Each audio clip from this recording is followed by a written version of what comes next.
Well, hello, everybody. This is Tim Green with Rattle Magazine. Welcome to Rattlecast number 242. Thanks so much for joining me. Today, we're having a special episode featuring a tribute to Gerald Locklin, one of the wonderful poets of Southern California. The editor of his new and selected book, Requiem for the Toad, is here. Clint Margrave, also Patricia Cherin, and David Cherin, the literary executors for Gerald. So we're going to have them in about 5 or 7 minutes or so. But before we begin, I should say that Rattle is a publication of the Rattle Foundation, a 501c3 nonprofit working to promote the practice of poetry. We've been in continuous publication since 1995 and are unaffiliated with any other organization. We just do all this because we love poetry, and now you do too, so please do click on the like button and share. Make sure you're subscribed, ring that bell for notifications, leave reviews on iTunes or Spotify, anywhere you watch this and anywhere you don't. If you just leave reviews, no matter where you can, anywhere you have an account, leave a review of it. It helps spread poetry around, and poetry makes the world a better place, so we all appreciate you doing that. Now, as always, we like to start out with our Poet Respond poet, and it's one of the great veterans of Poet Respond. Chera Hammons has been a great contributor to Poet Respond throughout the 10 almost years that we've been doing it, and she's got a wonderful new poem today, What to Do If You're Barely Scraping By, and here she is, Chera Hammons. Hey, Chera. Hi. Yeah, it's great to see you. And so You much. too. Thanks so much for joining us. I think this is the first time you've been on, even though I think this is the 7th poem you've had in Poet Respond. But you were racking them up early, and before we were doing the show. It's so great to meet you and see you in person. You too. I looked and I think you published my first poem in 2013. Yeah, it's a bit of ways away. And I remember that one, Yeah. the one about the missing airplane is one that stands out Mm. really well. And that's one about a sparrow too. There's a lot of great Mhm. poems back if you look through the Poet Respond page at rattle.com. Thank you. And so what were you writing about today, Chera? Uh, I had sort of a frustrating moment this week whenever I was sort of assaulted by all of these financial advice and finance stories. And they always give such terrible advice for people trying to fix their finances. Mm-hmm. It's always really realistic, and usually you have to have money in order to follow this advice. So it doesn't really go anywhere. I tried doing the online survey thing one time myself, and they never picked me to do the surveys. So, that wasn't very productive for me. Yeah. So what was your entryway? How did you get into this poem? This one was really, it's not how I usually write, because I usually have images and experiences and I try to tie them together in a way that has an emotional punch. And this time, most of these words in this poem are not my words. They're things that have been said to me or things that have been read. So the poem is mostly in the arrangement of it. Mm-hmm. And I was so frustrated when I sat down to write this. It took me maybe half an hour. It usually takes me a few days to write a poem. But I just sat down and started typing, and all this advice I'd heard just came out, one line after another. Mm-hmm. Yeah, well, it's definitely a really moving poem and a great Thank response you. to it today, too. Why don't you go ahead and read it? What to do if you're barely scraping by. Have you tried paying down the balances of your debts? That's always the first step to financial freedom. Have you tried having a savings account? Here's what you do. Start by saving a penny, then double what you save every day. On the second day, set 2 pennies aside. On the third day, 4. Soon you'll have pennies coming out your ears. Have you tried making more money? Have you tried filling out online surveys in your spare time? Have you tried changing your career? If none of these work for you, there's always something you have right now that you could live without. Have you tried living in your car? You'll save on rent.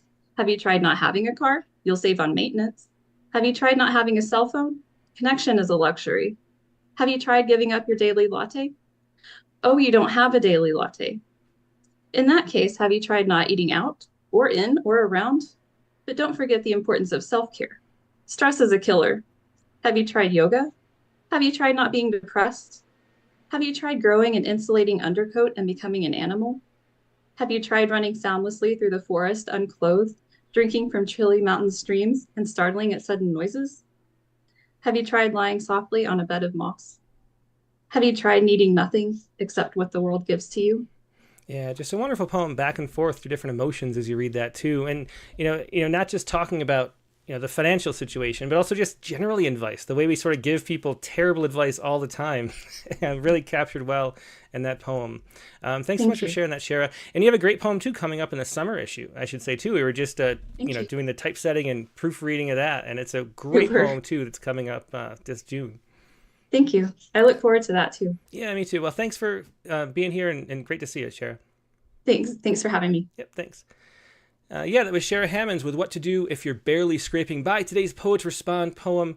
Of course, you can always share poems about current events of any kind, anything in the news, any news story. Feel free to write a poem about it and share it by Friday night at rattle.com. Just go to rattle.com/respond. Now we're going to take a quick break and go to our main set of guests, talking about Gerald Locklin. So sit tight, and I'll be right back with more poetry.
And we're back. Like I said, we're going to have a special episode today, a tribute to Gerald Locklin, one of the great poets of Southern California.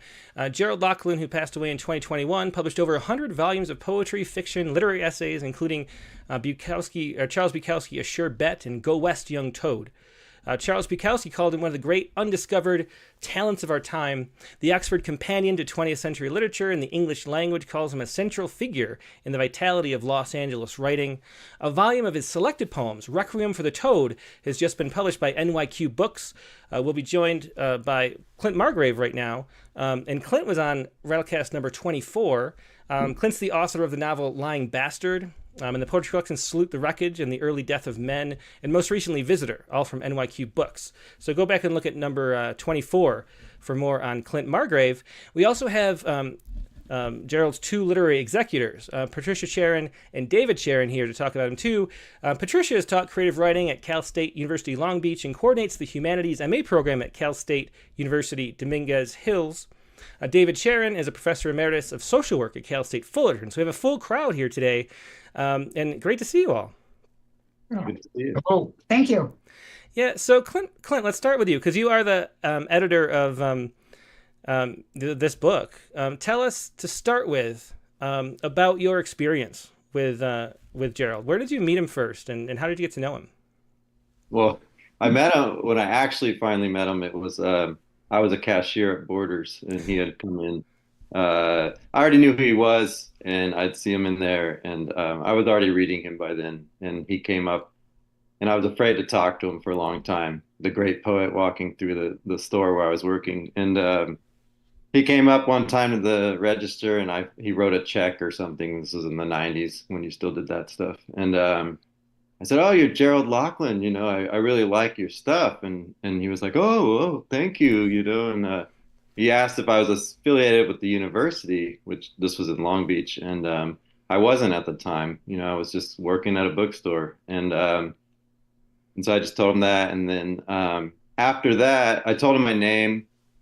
After that, I would see him in the store every once in a while, and he'd say, "Oh, hi, Jim. How you doing?" So he called me Jim for I don't know, a while.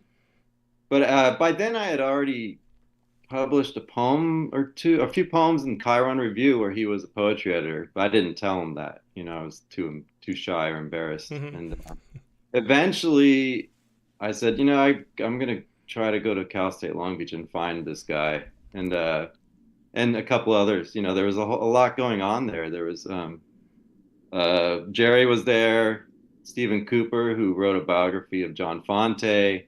I was a big John Fonte Bukowski fan. So eventually I did end up there, and I still was too scared to take a class with Jerry, so I never took a poetry class with him. I did take like a lit theory class just to take a class with Jerry, but I remember being nervous. I didn't want to take a poetry class because I thought, oh, I don't want him to read my drafts and think I'm just a horrible poet or something like that. So yeah, so that was kind of the start of it, and then from there, then eventually we got to know each other better, and ended up doing readings. We went to a few conferences, and we'd go out and have lunch and things like that.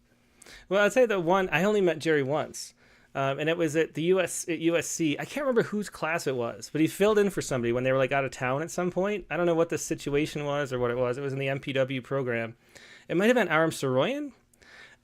But he showed up, and I just loved immediately his irreverence for the whole place, and he showed up wearing slippers, like fuzzy slippers. And we were like, you're wearing slippers? And he was like, they're comfortable.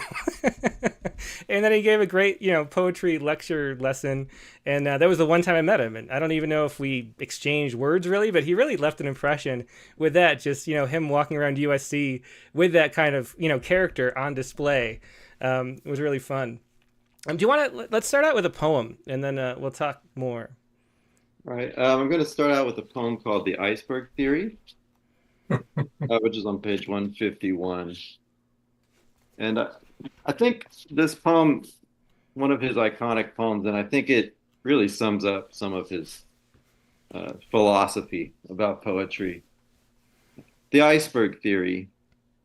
All the food critics hate iceberg lettuce. You'd think romaine was descended from Orpheus's laurel wreath.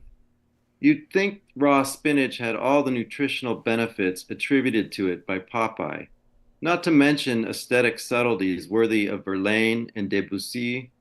They'll even salivate over chopped red cabbage just to disparage poor old Mr. Iceberg lettuce.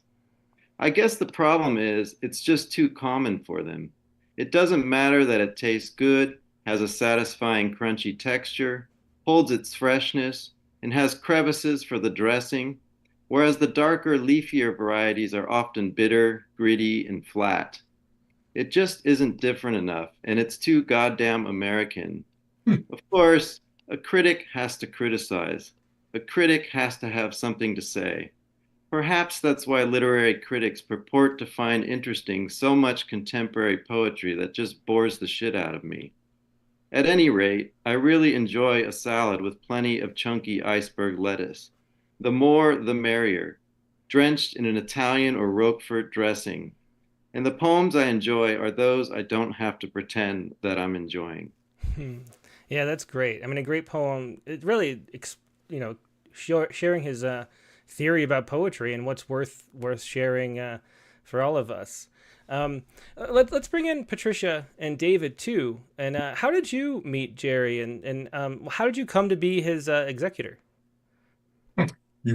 Well, I was 19 years old at Long Beach State. I had just come back from Paris. I had run away forever, and I lasted for 4 months. And I took a breath class in spring of 1966. That's a required class in your freshman year. And it was Introduction to Literature. And I walked in, and there was this young professor at the board. And it was the first day of class. And generally, in the first day of class, you spend not a lot of time going over content. But Jerry was very earnest, and he went right for the goods. All of English literature in that very first hour. We went from Beowulf through the 16th century, the 17th century, the Romantics, the moderns, the new critics, because this was the 60s. There wasn't postmodernism at that point. And it was so mesmerizing. I walked down the hill of Long Beach State after class and declared myself an English major. And when I asked Jerry about that decades later, why he had, expended or taught us all of English literature in 50 minutes, he said, well, once you get that out of the way, then you can go to the bar. So that was my experience. And I was grateful all the way through. English as a major, and Jerry changed my life forever. And I am grateful forever. One of the things he did was introduce me to my husband.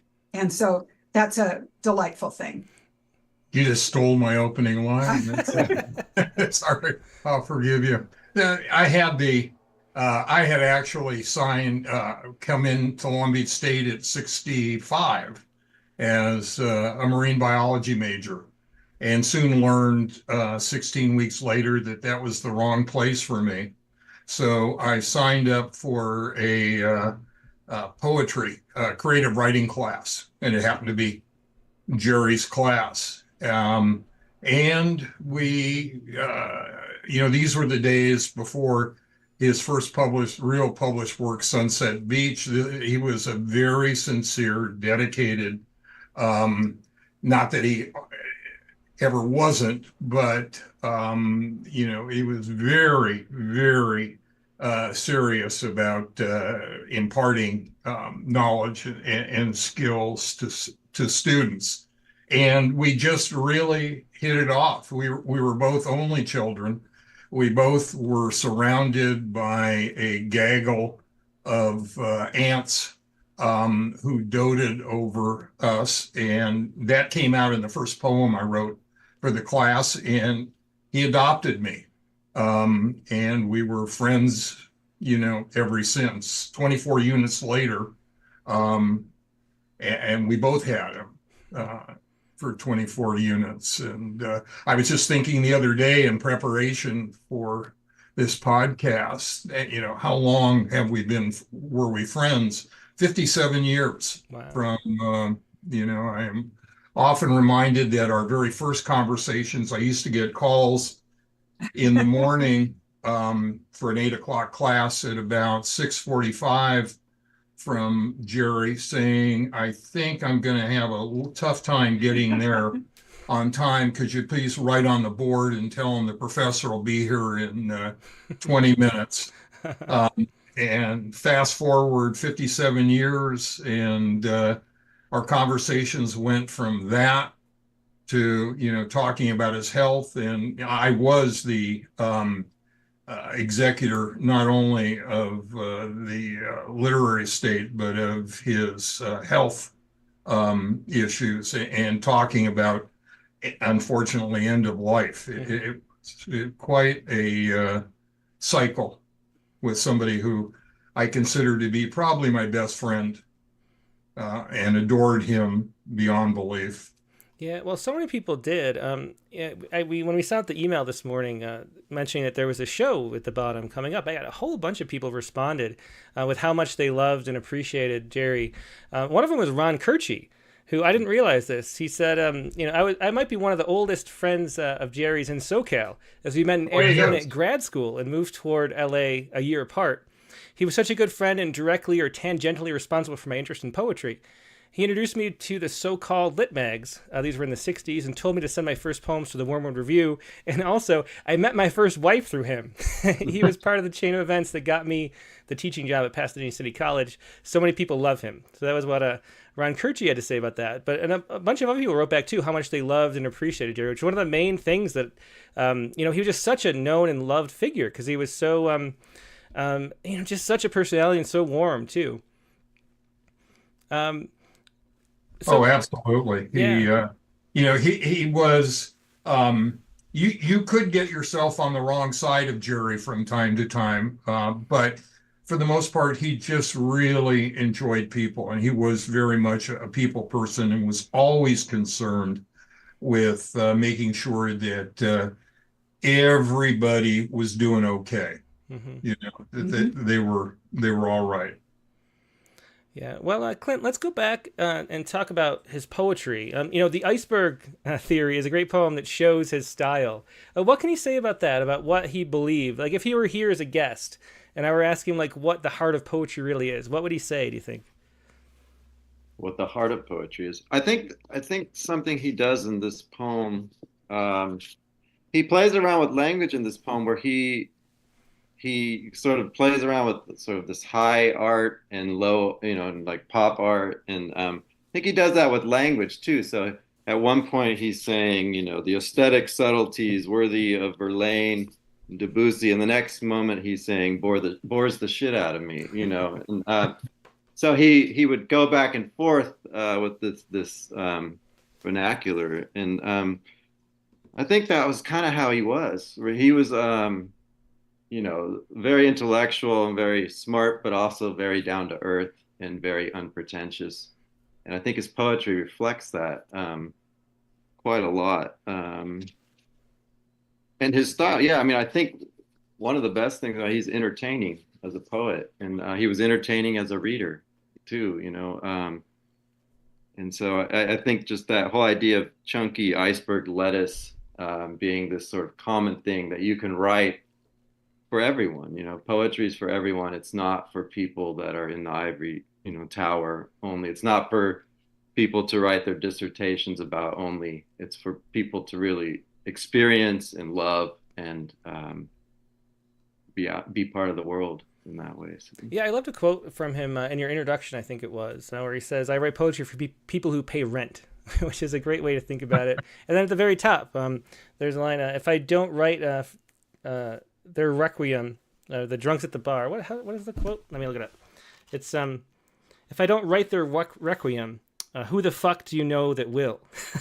And Requiem for 3 bar guys. And and that's just such an example of how Jerry's work ran, right? Yeah, no, one of my favorite stories about Jerry and his view, as Clint was talking about his and you writing for people who pay rent. He and I had gone over to Patricia's house for her 21st birthday to celebrate it with her, and Patricia's dad was there, and we were sitting in the living room all having a beer, and Patricia's father asked Jerry, "Well, what kind of poetry do you write?" And he said, "Shit." Shit, sir. Yes, he did say shit, sir, very respectful. At which point her father, replied, "Well, if that's what you say it is, that's what it is." And on we went. Yeah. But he was probably the absolute brightest person I have ever met in my life, and the most down-to-earth real person I had ever met in my life. Yeah, and the comments already in the chat window. Jane Creed says he had a terrific bullshit detector. And I think that does seem to sum up a lot of his poetry too, is, cutting right through the bullshit into the truth that maybe we don't want to talk about. Exactly. Do you want to read another poem, Clint? Yeah, this is a really early poem of his and one of the iconic poems too, from this book, Poop and Other Poems. It's a great picture of him in the bathtub. So this is the poem. With a rubber ducky. Yeah. So this is the poem Poop. My daughter, Blake, is in kindergarten. They are teaching her to be a docile citizen, and incidentally to read concurrently, like many of us. She has become a trifle anal compulsive. Complications ensue. I ask her what she has learned today. She says, I learned the Pledge of Allegiance. How does it go? I ask. It goes, she says, I poop allegiance to the poop of the United Poops of Ameripoop. That's good, I say. That's very good. What else? Oh, say, can you poop by the dawn's early poop what so proudly we pooped? For Christmas, she improvises. Away in a pooper, all covered with poop, the little Lord Poopus lay pooping his poop. She has personalized other traditional favorites as well. Someone, perhaps her grandmother, tried to teach her the Our Father. Her version goes, Our pooper who art in poopland, hallowed be thy poop. Thy poopdom poop, thy poop be pooped on earth as it is in poopland. Surely Hemingway would feel one-upped. Surely the second pooping is at hand. A fortune teller told us Blake would be our greatest sorrow and our greatest joy. Already it is true. So that's a Yeah, great if I poem. could just very quickly add some background about the book Poop. Jerry had an enormous negative reaction to one of the more popular poets of the day, Rod McEwen, Mhm. who put out Come Close and Listen to the Warm. And it was that led Jerry into thinking about publishing Poop and the book with the cover. Yeah, well, it's no surprise, I think, that Jerry didn't like Rod McKeown, because I mean, Rod McKeown, of course, is like all bullshit, like bullshit sold as poetry, and so that makes a lot of sense. I didn't know that aspect of it. So Clint, you went through 3,000 of his poems. I mean, he's a huge repertoire. You say in the intro almost 150 books.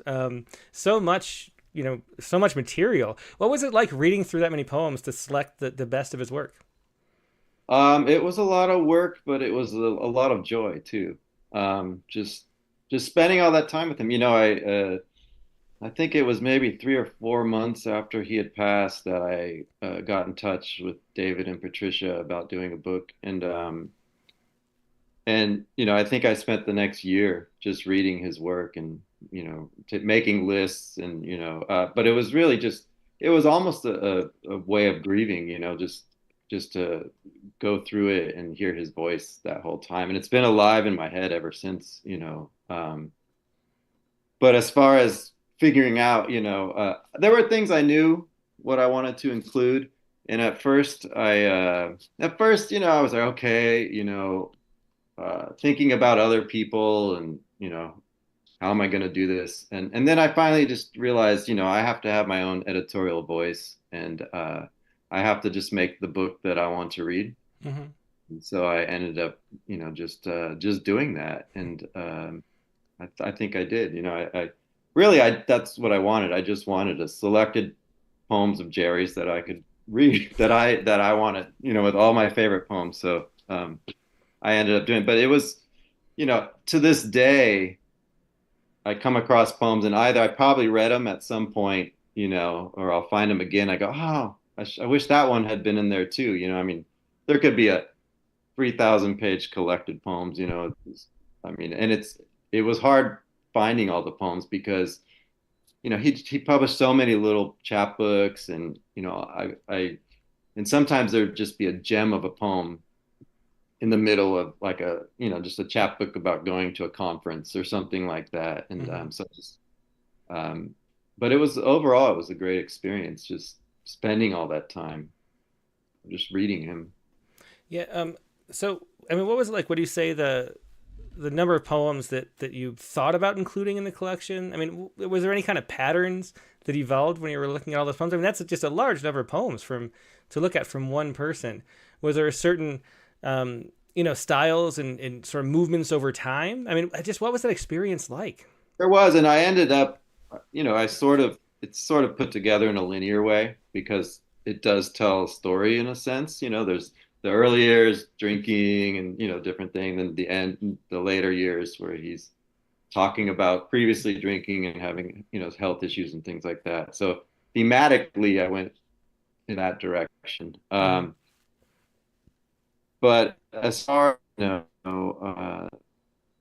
or the themes, I knew he had a certain amount. I knew he wrote about sort of, being at the bar. He wrote about relationships, and he wrote, beautiful, tender poems about his family. He wrote about sports. He wrote about art, a lot of art, especially in the later years. I knew I wanted to capture all of that. I didn't want it to just be like the drinking Jerry, or the edgy Jerry, or I wanted to capture his intellect, his love for his family, and of course the edgier parts of him. And I wanted to make sure to include that and not just soften him. He wanted to have all of him. So that went into my thinking as far as arranging or what I've selected ultimately. Yeah, well, it makes sense to do a collection that's the poems you want to read. I mean, that's kind of what we do for Rattle. We try to make a magazine we'd actually want to read. I think that's a good criteria as any. Let's hear another poem. I want to make sure we get to a good number. One thing we haven't talked about yet really is how funny Jerry is. In his poem, I think one of the funniest poets one of the nice American poets ever, really. So this next poem is called The Walden Woodstock Apartments. Thoreau was right about the majority of mankind leading lives of quiet desperation. The problem with my neighbors is that they're not even quiet about it. And Gary was also the king of the short poem. Just always these great witty short poems. So how much do you know about his writing style, Clint? One of the things we talk about a lot is the art of crafting poetry on this show, because most listeners are going to be poets themselves and want to know what was his writing process like. Do you have any insight into that? The insight, Patricia and David have even more insight, but I had the sense, I know he used to always carry papers in his pocket and he would jot down things. I feel like he was a very quick writer most of the time, and probably, maybe the Cherins can speak to how much he revised it. It didn't seem to me like he wrote so much that and I know, he had a full teaching schedule. He had a busy life, right? Kids, family, all these things. And I think at one point he had talked about how he would, just squeeze in the time, at night or something. So I imagine it was fairly quick, his writing process. David and Tricia, do you have any insight to that? I know, yeah, he always had scraps of paper, and he would write on anything, and then he would wait until he had time to type them up. And he also liked to write longhand on great big writing tablets in a comfortable chair. And he used to like to tell people that he used to like to write in his big comfortable chair with a big writing pad. I think that Jerry didn't need to revise much. I think that when he came to writing poetry, other than the Juvenilia, which actually is in the archives at Long Beach State on the 5th floor, and I've read some of it. And as even as a 4-year-old, he was writing about the sun, the moon, the stars, and his Aunt Pat saved those poems. Then I think he was such a fabulous student all those years at graduating from high school at 16, and then a year at Holy Cross, and then going to St. John Fisher, and then a doctorate by the time he was 22 or 23. 22. At University of Arizona. I think he was so filled with writing and models, and had done so much academic writing of his own that I think it looks effortless, but it is not. I've actually formally scanned some of the poems, in the old traditional metric sense with, feet and accents, and it's very skillful. It is the assonance, the internal rhymes. There's nothing juvenile or sophomoric about this writing, but I think that Jerry was so evolved in his writing by the time he started to write. And Sunset Beach is perfectly accomplished. His first wonderful little chapbook, green chapbook. Yeah, I don't think he did a lot of revision. Mm-hmm. Yeah, I don't ever, if there's any image that stands out in your mind with picturing Jerry, is that polo shirt with a pocket filled with paper and, a pen or a pencil. But he was just, there was a lot going on in his head before he started scribbling down his thoughts, and a lot of revision had already taken place. I know, the one thing, that very first creative writing class I took at Long Beach State from him, and his advice was, the more you labor over something with the worse it will become. Get it down and you'll be just fine.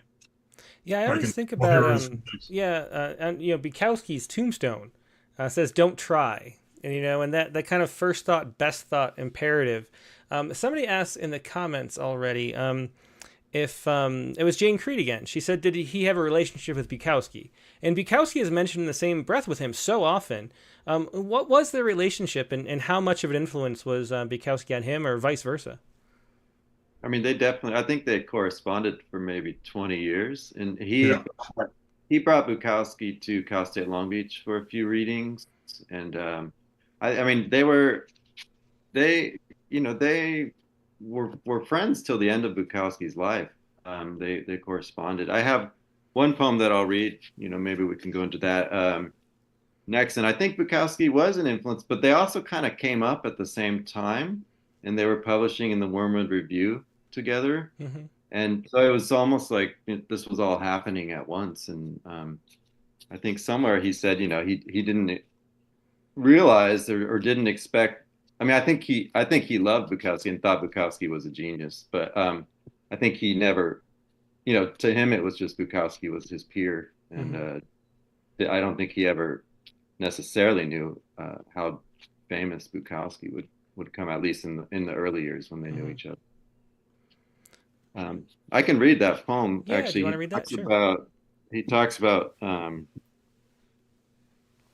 Bukowski when he died, which is an interesting story because this poem references a note that a student of his got from Bukowski. And this was actually somebody I know, and somebody who was the first person to ever tell me about Gerald Locklin. Was the same night he showed me the same note that Jerry talks about in this poem. So it's kind of interesting. But this is called On the Death of a Great Comedian, Spring 1994. I knew he had just gotten over a 2-year bout with tuberculosis, but the first time I heard that he was ill again was when he replied to a student of mine working on an MA thesis. Sorry, can't help you. I have leukemia. The next I heard from Rob Cohen of Caffeine was that he was out of the hospital and responding well to the chemotherapy. Later, I was to hear from his longtime publisher, John Martin, that he'd gone back in, but only to have a few remaining bad cells zapped, and from Marvin Malone that after a hiatus, he had begun receiving submissions from him again for the Wormwood Review. So just about a year ago, I sent him a letter absolving him from his usual prompt response, but telling him in effect, I don't keep carbons, you've won the war, you've accomplished what you set out to. I hope you're going to stick around with us for many years yet, and I know your writings will. From here on in, to paraphrase Raymond Carver, it's gravy. And last fall, lying in an intensive care ward myself, hooked to oxygen and IVs and every monitor in the hemisphere, bleeding from the anticoagulants and awaiting surgery, it occurred to me that I might precede him to the pearly gates, or the other ones. And I laughed because for a writer, except as concerns his children and very few others, the sticking around in the flesh part is really a distant second. And I laughed a second time, glad to have left instructions in my will against the burial of my remains, in case he should be tempted to fulfill his oft-repeated pledge to piss on all our graves. And I laughed a third time just because it seems to me the only response, except for the tears at leaving those one loves, that death deserves. Hmm. Yeah, so that was on the death of a great comedian, spring 1994, from Requiem for the Toad. And there's a great picture. I should have showed this earlier. It's a wonderful picture of Jerry jumping, kind of skipping, feet off the ground there. A great cover choice, Clint. What can you tell us about both the cover and the title of the book? Why did you choose Requiem for the Toad? What does that mean, first of all? Well, Toad, the Toad was a sort of persona that Jerry used in a lot of his poems. So he referred to himself as the Toad. One of his early books is called The Toad Poems. There's numerous chapbooks throughout his whole writing career where he references the Toad. So it's kind of his, alter ego. And, Requiem, obviously, I was thinking one of that Requiem for Three Bar guys. And his writing the Requiem for them, who else will? And so I just connected all that and came up with that title. The picture was a picture that his friend Ray Zapata, who's a friend of mine too, had. I think I saw it first in the LA Times article about Jerry, and then I had to, first, I think the Cherins had a copy that they gave me, but it didn't have enough resolution. Finally was able to found, even Ray Zapata dropped off all the pictures he had taken from that same photo session, and that one was missing. So then I finally found it in the special collections at Cal State Long Beach. And to me, I love, because one thing it represents is Jerry when he was reading poetry. And he always ended his poems with a poem called Tap Dancing Lessons, where he would dance. And so it looks like he's in mid action there, right? Jumping up. It's the bell step. Yeah, the bell step, right? And but also it also looks like he's ascending, in some way. And it just kind of represents his spirit to me. Mm-hmm. So that's why, it's just a cool picture too. Yeah, it definitely is. What can you say about the Toad? I mean, what did that persona mean? I wanted to read one of the blurbs. I think this is great. Denise Duhamel is going to be on in a couple weeks for a partial episode. And she says, Locklin had a voice like no other. Early in the book come these lines. Do you love me? I asked. Love you? How could I love a toad? And the rest of the book teaches us to do just that. For his musings on everyone from Snoopy to David Hockney, from Ernest Hemingway to the Beach Boys, from Sartre to his friend Bukowski, Locklin gives us zingers about life and mortality. Clint's assembled one hell of a book. But so what is that Toad persona? Like, what did that mean to him? David and Patricia, do you have any insight? Well, Jerry had, how do I want to phrase this? He really thought of himself as being not terribly good looking. And that he just had a persona that, would turn people off. I wish I could find the poems now, but often talks about somebody turning to him and saying, who could love you? Or, you're just a toad, both looking wise and behavior. And so he really did have that sense of, even though I'm a toad, there's a prince in here somewhere. And I think he carried that with him. Persona just made a lot of sense given his writing style and subjects and where he placed himself in the world. And it really made him, very, very kind to people everywhere who weren't the most gorgeous or weren't the handsomest. We would spend hours and hours in the 49er Tavern, drinking beer, and some very homely women would come in at some point, and there would be Jerry being very friendly and kind to them. I just think he appreciated that, respecting people that there's more than just what they look like. Mm-hmm. Yeah, I mean, we talked already about him cutting through the bullshit as his main, focus, and it's cutting through his own bullshit. Reading through this book seemed to be the primary. Like, I mean, he's the target of it himself, and I think. Oh yeah. The toad seems to be related to that in a deep way. I'm going to give you all the warts. It seems to be part of the toad to me. Yeah.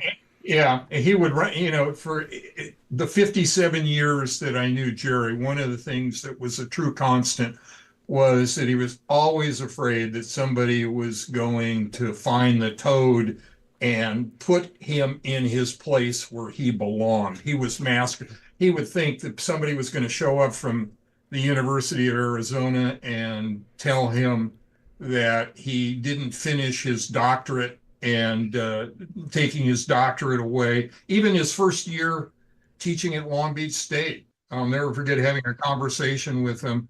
And I had gotten a grade point average below 2.0 and was trying to bring it up and had to get a professor to sign a sheet saying that I was well on my way to progress. And he was already worried that, he says, I'm only going to give you a B+ here as opposed to an A because they're going to come get me if they find out. He always was looking over his shoulder.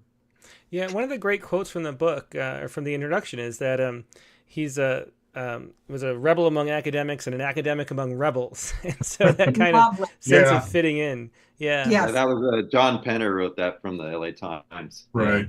That was a great quote, and that I think it's true. Like he didn't entirely fit into either place. He wasn't among the street poets like Bukowski, even though he was friends with them, and but he also wasn't as stuffy as the academic world and the academics. So he navigated both, and yeah.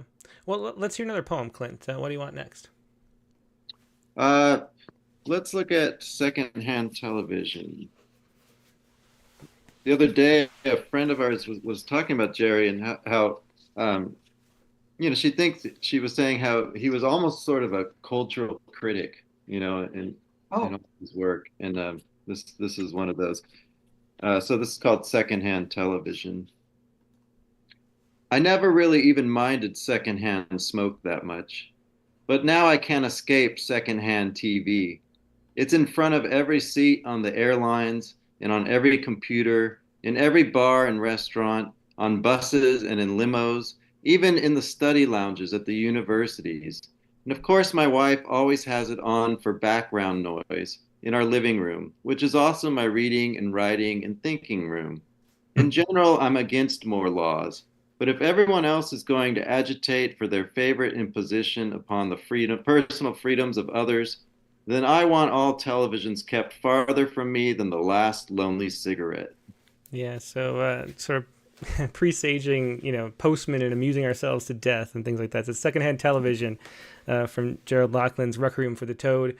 What would you say, and anybody can take this question, but what do you think the thing that you learned from him the most was? Is there any sort of item about poetry or life that you learned from him? I think it is about a sort of personal freedom. He was very influenced by the existentialist writers, and as a lot of people were in that era, but it's kind of gone out of fashion. People don't talk about that, personal freedom and responsibility with that. And if there's anything, I think that and living a full life, Jerry probably lived one of the fullest lives of anyone I know, and for better or for worse sometimes maybe, but I think it's a lot about that and having that sort of just that spirit of life, and not being a victim, and not just living fully, and he hated any sort of puritanical element. So whether it came from the left or the right politically, right, he was always one to call that out, and I think he just thought that was an imposition on personal freedom. So I think you get all of that from his poetry, and just really he loved life. I mean, everything, whether he's talking about art, it's about his love for art, or whether he's talking about sex, whether he's talking about food, every single thing is just this sort of joy, of life in that sense. Which doesn't mean he wasn't cynical or biting in any way, or just going around Mr. Toxic positivity or something like that. But he just, and humor, and just everything, embracing everything. Yeah, Patricia or David, do you have anything to add to that? Well, I learned everything from Gerald Locklin, from the basics of English literature. I remember him writing on the board, carpe diem, and explaining what carpe diem was. I remember him writing synecdoche, metonymy, and he read poems to us. I mean, I took all the survey classes from Jerry, and he read to us prose and poetry, and it was mesmerizing. And I think for Jerry, the classroom was the party. I mean, he couldn't wait to end class early and get to the 49er, but still, the classroom was a place where people could come together. And I don't think Jerry really cared what side of the podium he was on. It was, he would walk in very casually and say, well, what's happening? And he cared. He cared what the students had to say. What movies had we seen? What novels had we read? What poems had we read? What art exhibits had we seen? Where had we eaten? I think he was just very interested in, all the routines of daily living, as well as the, great verities and mysteries. But I learned everything from Gerald Locklin. And then when I became a poet, and he nurtured everybody. I mean, he must have spent thousands and thousands of hours writing people's recommendations and referring them to, the right good places to send their poems. And he sent my poems out. The first poem I ever wrote, he sent out. And then later, as I became a poet myself, we would talk, and he would say the most important thing about writing poems is emotional accuracy. Yeah, I mean, that's a big thing, and it goes back to that truth and that cutting through the bullshit that we were talking about. I mean, so much, even if it's factually accurate or sounds poetic and has a flourish and all the sounds like that, just doesn't find that point. So I think that's a great way to put it. I should say, if anybody has any questions about Gerald Locklin or for Clint or Patricia or David, leave them in the chat windows either on Facebook or YouTube, and I'll pass them along. And also, if you're enjoying this discussion and want to learn more, please do click the like button. It really helps if you click the like button. It helps spread poetry around. That's how the algorithms work, and it much appreciated if you do that right now if you haven't yet. Clint, I want to make sure we get through all these poems. Let's hear another one. Okay, the next one. So I think we mentioned, but Jerry often wrote about art, and I think he was just one of the greatest poets writers of ekphrastic poetry, and he really made ekphrastic poetry fun, and just sort of this conversation. So this is one of those, and again, he's expressing, I would say, his desire here, but.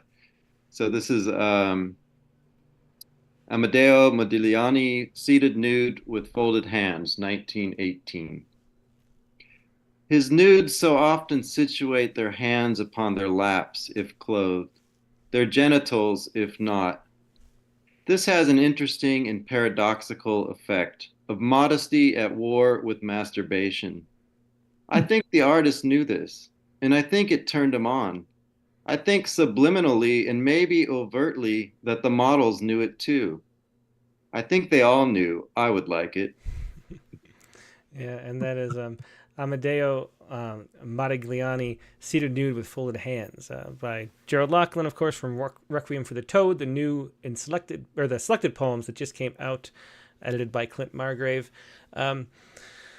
So let's see, there's a question I wanted to pass along.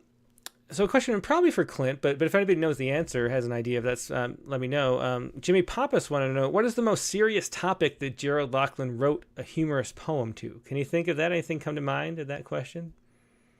I mean, I think death probably. I mean, that's about as serious as you can get. He wrote. I mean, I'm trying to think if there's an example in here, but yeah, I mean, death, relationship. I mean, almost everything. I think you could find a humorous. There's just a lot of dark humor there. There's one poem. Let me see if I can find it, and it's like a very short poem.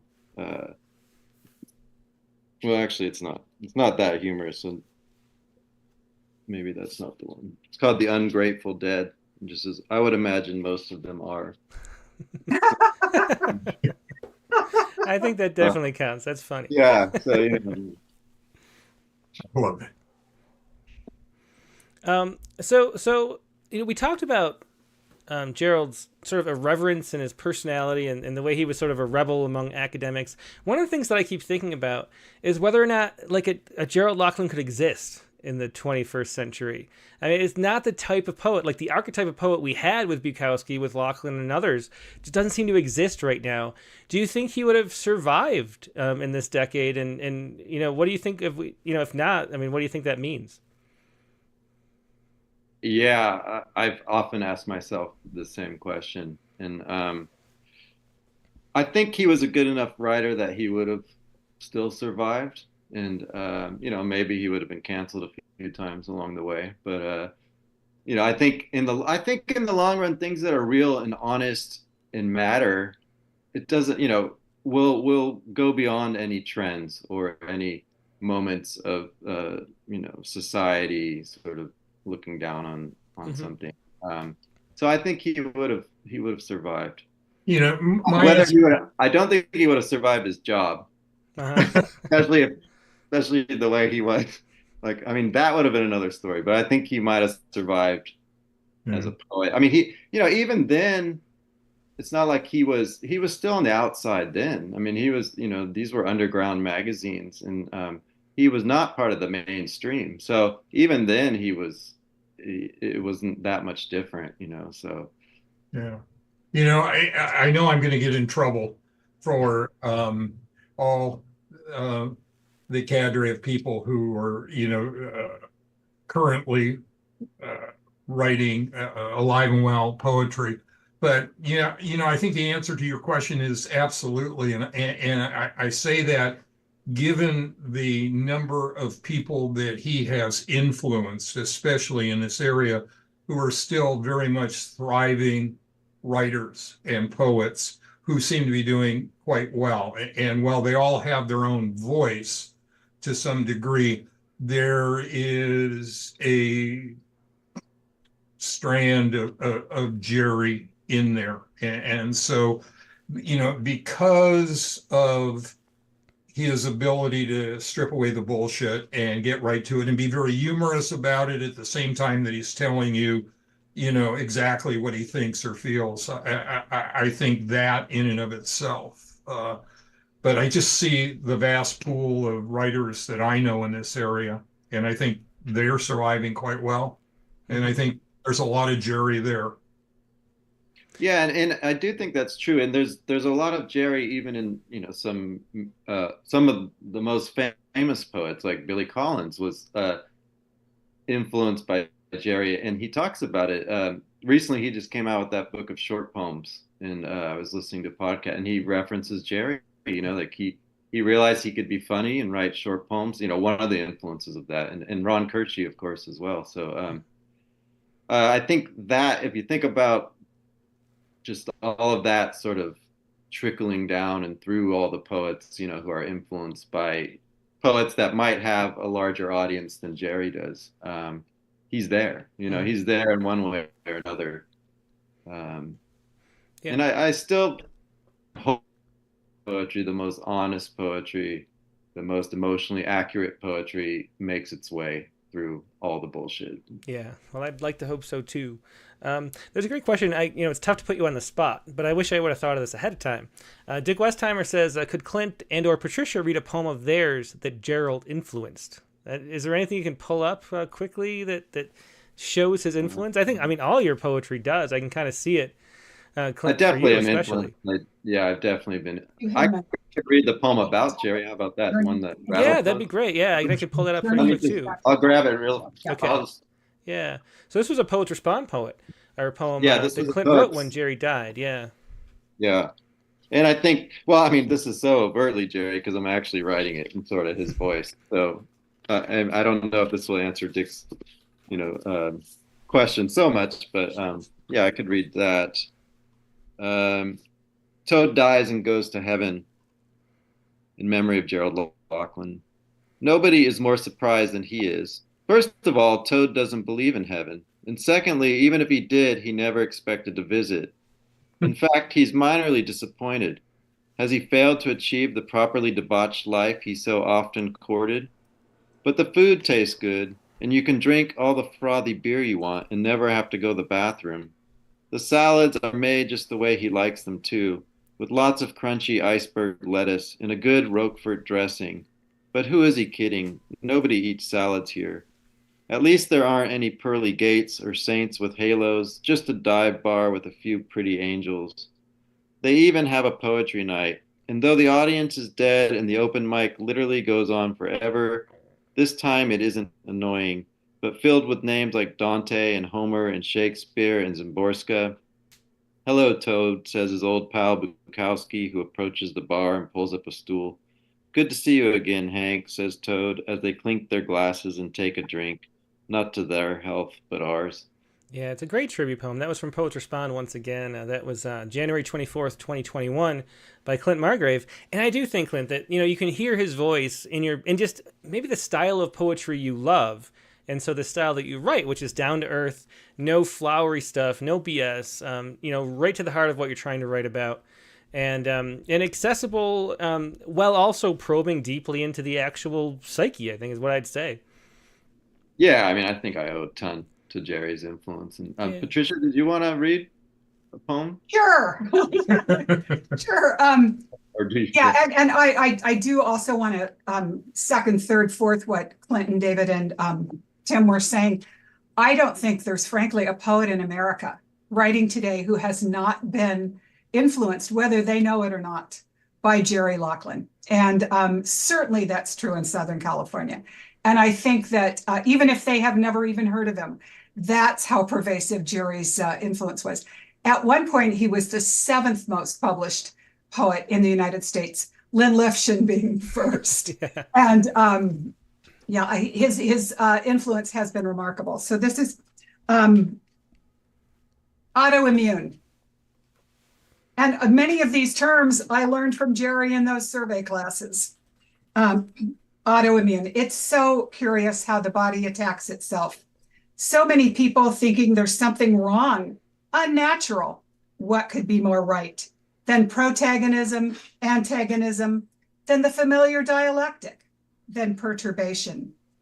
I like a field of expanded play, Dawn's well-matched duel, unrestrained goings forth, competing magnitudes and generosities. To fight oneself is cutting the battle royal down to size, duking it out cell by cell.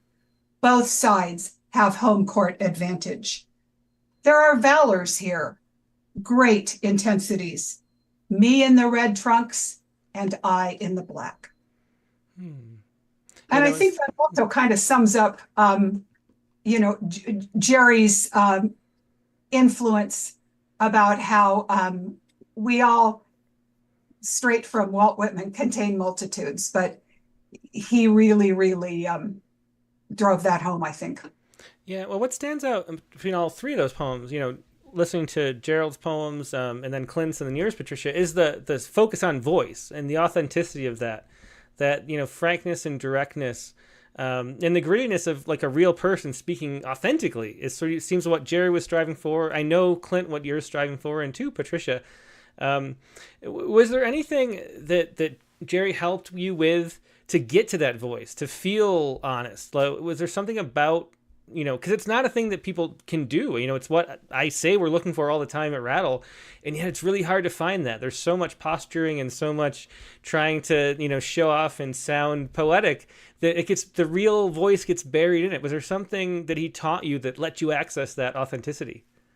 I mean, he taught me only through my reading of his work. It was never like a literal teaching, but I mean, I think I was lucky that I found him on my own, and I didn't, it wasn't like I signed up for creative writing class and there he was, it was, I found him and I needed it, and I was thinking quite a lot about that, how, all the talk about craft and all of this, can be, valuable, but I was just thinking about how Jerry is a full personality, as a poet, and that's the voice, everyone has a voice that just sometimes they just don't use it, right? So that they're so worried about, sounding poetic or, their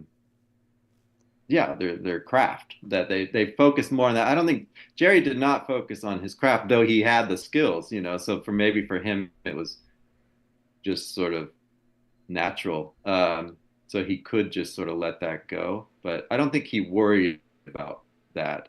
I know Donna Hilbert, who published, who was the editor for one of his books, The Firebird Poems. She told me, she said he didn't even care about line breaks. He told her he just didn't care, which I thought was interesting. You could have whole lectures on the proper way to, make a great line break, and he just said fuck it, and just so maybe there's that, like the focus was not on the craft, but on the truth telling and on that emotional accuracy that Patricia mentioned. Yeah, it's interesting because Raymond Hammond, who was the guest about a month ago, talked in his poetic amusement essay and on the show, talked so much about how the focus on craft has left sort of devoid of the muse, of the heart, or whatever deeper thing that we're writing from. I think Jerry exemplifies that, so it's great that this comes out from NYQ Books.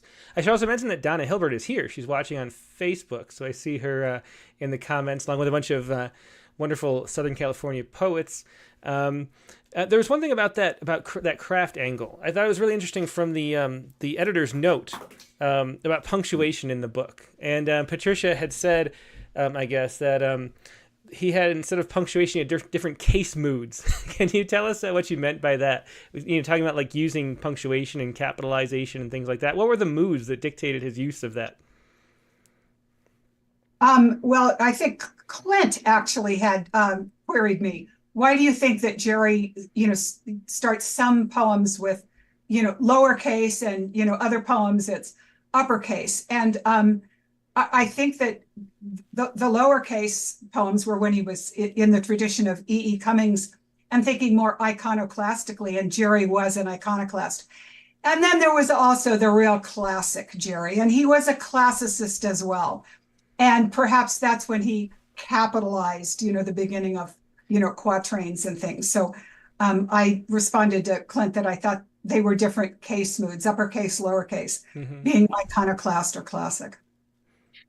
Yeah, and after that, I asked and some people said, oh, well, I just think, he didn't type most of his stuff. Like he wrote, and then someone else, like he wasn't good at typing, and I don't know. And there was, like, Ray Zapata was like, oh, it looks better, and so the mysteries, I like Patricia's explanation, but maybe it was another thing of just some poems it drove me a little crazy editing, because some poems I tried to find the earliest version just to sort of get that. I like it lowercase. I think it does look good, and maybe I would have done the whole book over and just done it all lowercase, but yeah, not dealt with that. Yeah. Well, we're pretty much up on time. Do you want to finish out with one last poem, Clint?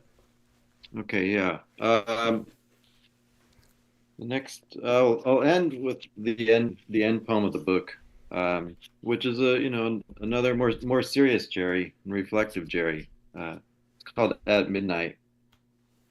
At midnight, I look up from the Gilberto Sorrentino book that I've been reading under flashlight.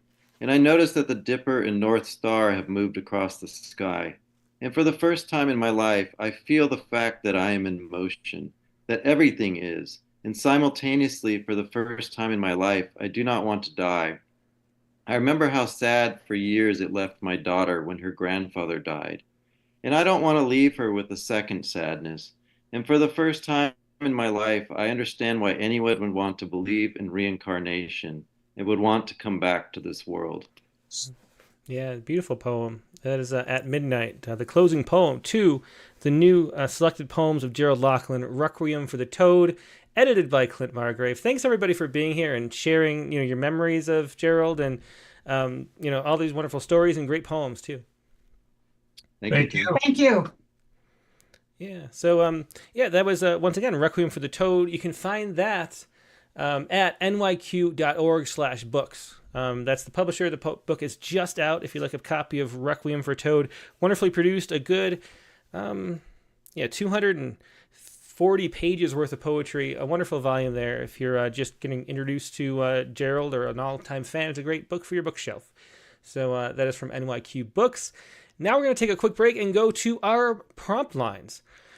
And the prompt for this week was this. It was to write a poem to share on social media about what poetry means to you. So two little aspects, something to share and also about what poetry means to you. That was the prompt for this week.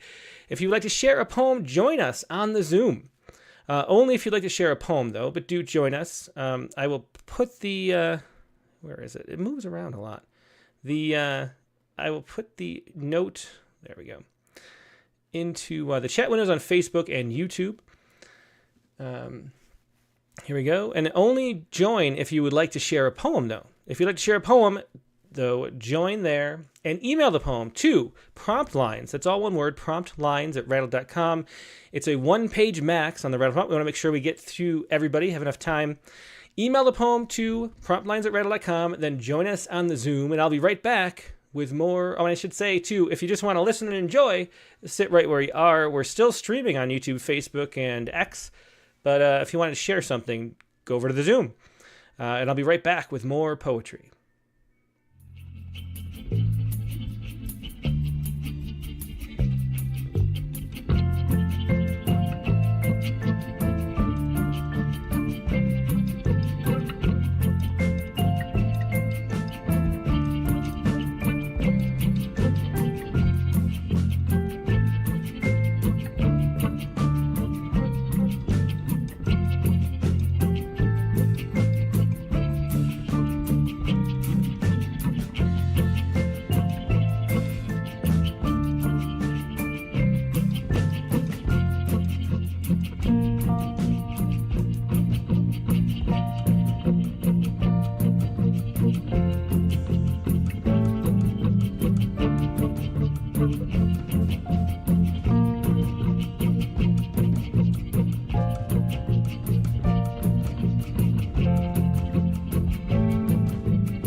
Well, there she is, Katie Dozier, our prompt poems editor, is here. Hey, Katie, how are you doing? Hi, I cannot hear you. I'm sorry. I was just rushing back. And let me see if I can hear you now. I'm sorry. Oh, that's okay. Can you hear me now? Uh-oh. Now you're muted. Okay. Okay. I'm ready now. There she is. We have Katie Dozier. Okay. Hi. Hi. So, well, I really enjoyed learning about the toad. That was very interesting. Yeah, I mean, it's one of those things. He's an iconic figure here in Southern California.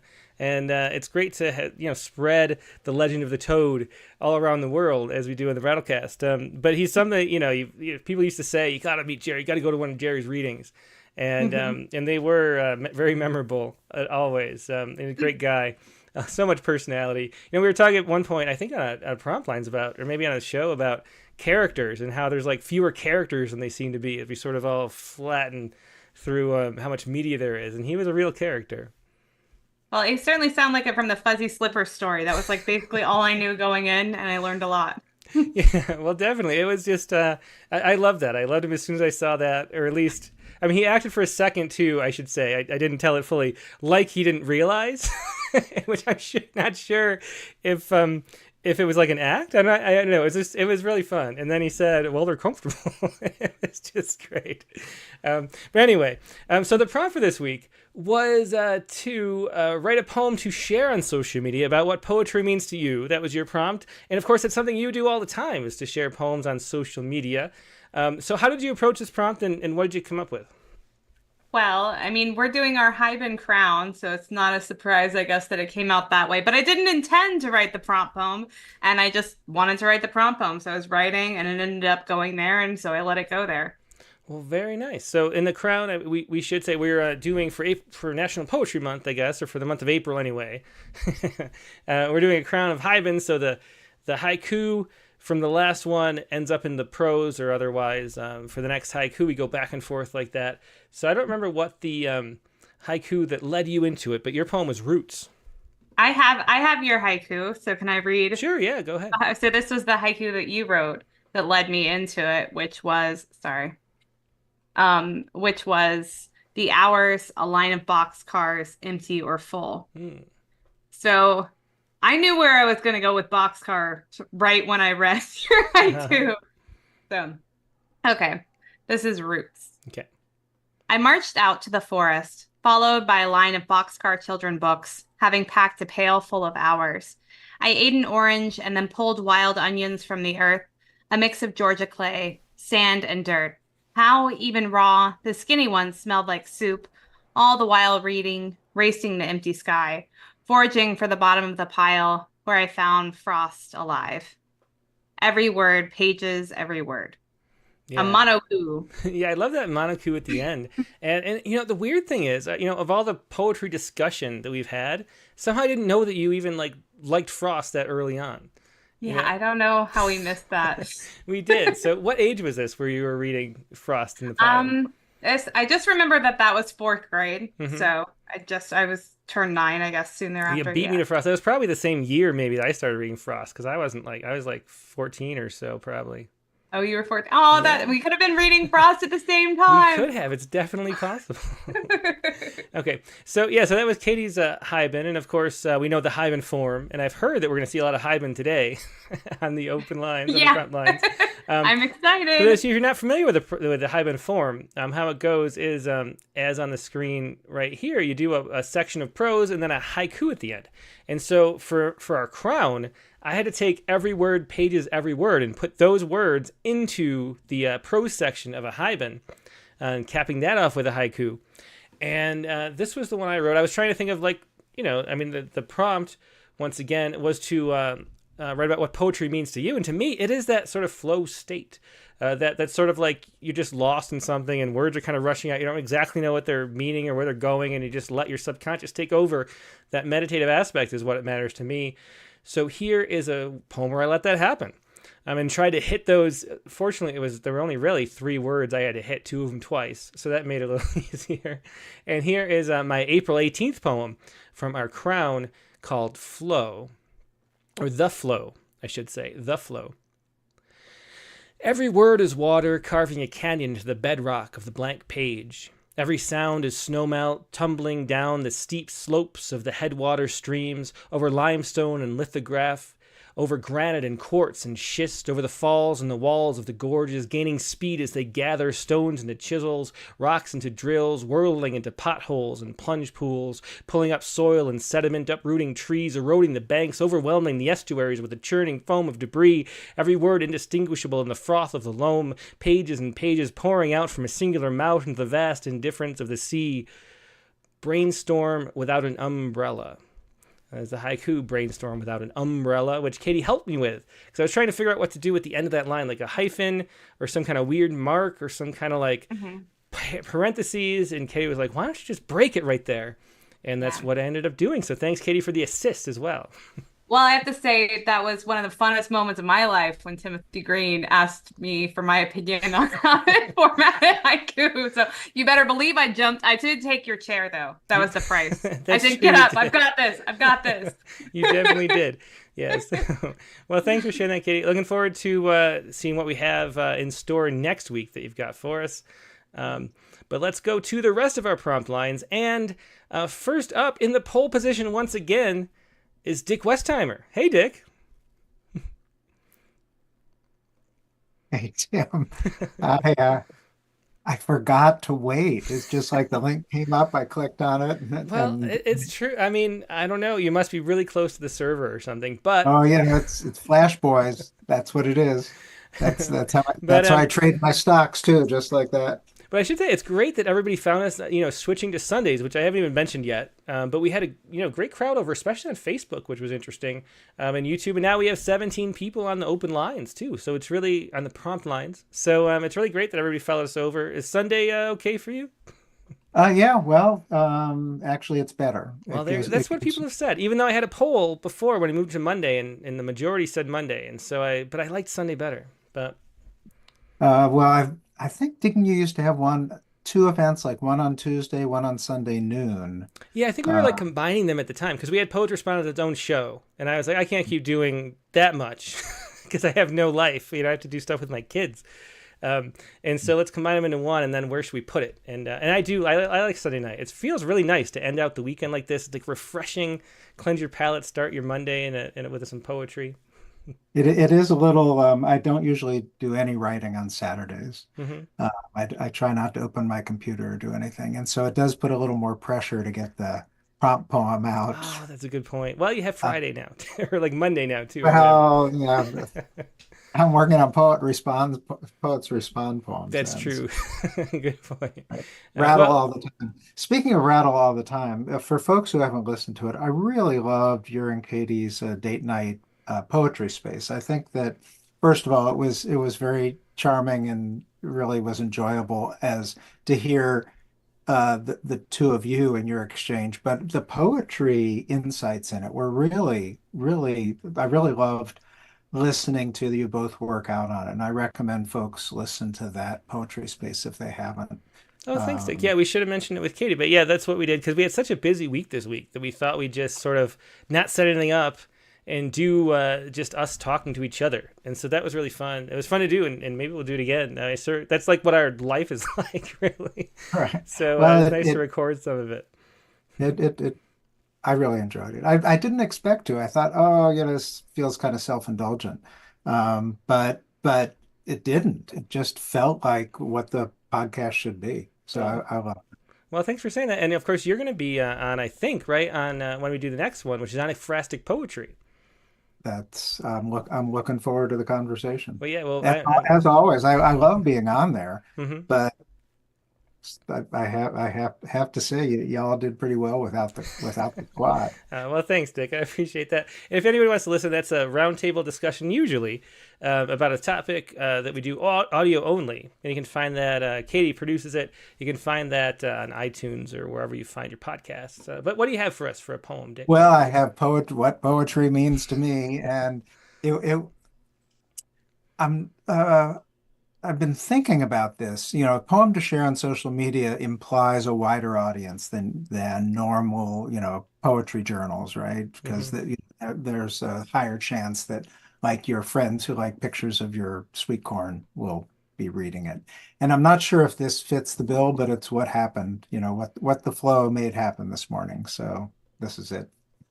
Poetry means to me what dust means to the slant of sun, what dark means to the stars, what lips mean to a kiss, what a hit means to the miss.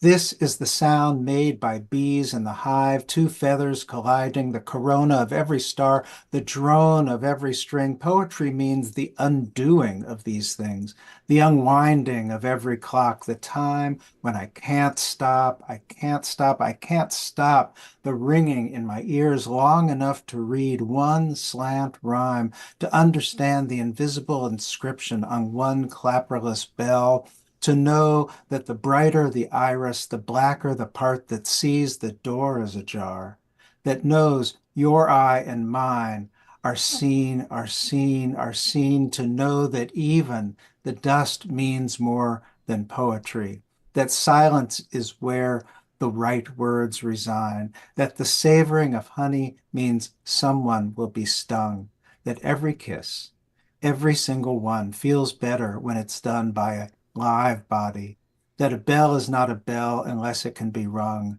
that only some kisses are better than none. Oh, that was beautiful. I mean, I especially love the ending, but so much of that is great. Bravo. And I have to say, you're one of the people who love poetry as much as just about anybody. So I was really excited to hear your take on that prompt, and you did not disappoint. Well, it's interesting because I don't know what it means to me. I just had to write this and I was thinking all week, what does it mean to me? And I'm just not sure, except that it means maybe this. I'm not Yeah. sure. Well, I think your subconscious took over and told you the truth. I think that it really worked. Thanks for sharing that. Yeah, thanks. Yep. Yeah, Looking forward to the rest of the program. Oh, incidentally, I loved the interview. It was really that deep voice that kept coming Had you out in heard those of Lachlan before? No. Yeah, well, it's interesting. I mean, I have no idea how many people have or not. So yeah, outside of Southern California. So it's interesting to hear that too. Well, thanks for listening and sharing that, Dick. Yeah, thanks. Bye. Yep. Yeah, that was Dick Westheimer with Poetry Means to Me. And next up, let's go to Audrey Friedman. Hi, Tim. Hey, Hello, Audrey. everybody. Okay, so these prompts have really helped me with reworking some old poems, putting new life and a different form into them. Trawling. Yesterday, my mother called to inform me that she had just been released from the hospital, adding that she demanded I not be notified. Why were you admitted this time? I asked, despite the fact that this story already smelled fishy. I should know by now not to swim into nets. Fish bubbles rise to the water's skin. Poems breach. Oh, that's a really great haiku, and I love the interplay between the title and the haiku and the prose. Excellent work, Audrey. What was, since you said this revision, what was the original poem like? Like, what changed about it? The original poem was pure narrative, and I really tried to use everything I knew into extending the metaphor, making sure that there was a leap. And that the intensity built, and I hope I did it. Yeah, well, I think you definitely did. That is a great poem, and I see Katie Dozier nodding her head there. Katie, you can leave your mic. I meant to keep telling you this. You can leave your mic unmuted and chime in anytime you want to, just because you're in Texas. Right now, I could chime in. You definitely I'm trying to work because I have your microphone set up, and it feels very serious right now for this invite. Well, it sounds totally great.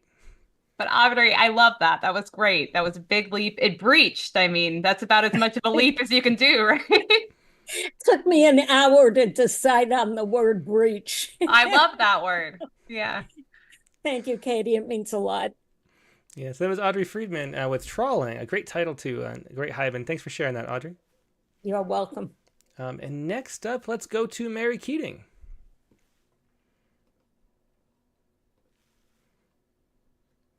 I get out of breath waiting to be called on. I get nervous. Well, I'm glad we got to you early so you can catch it later. Thanks for being here, Mary. So I shared what poetry meant to me last time. Uh-huh. So I was reading about all the poems that you read Tim for Rattle in the chat book. So I thought I'd write you a poem Oh, well, that's sweet of you. and put what poetry means to me too, sort of embedded in it. So, and you're talking about being a curator, and one time you're talking about you're waiting for Katie to make a shepherd pie. So I just stuck it all together. The curator for Tim Green. The muses spin, swirl, and spin your brain, falling like cats and dogs, torrential rain. Lines dropping nets like fishermen's cast. Enjambment jumping curbs like fast cars driven by reckless teens in heat.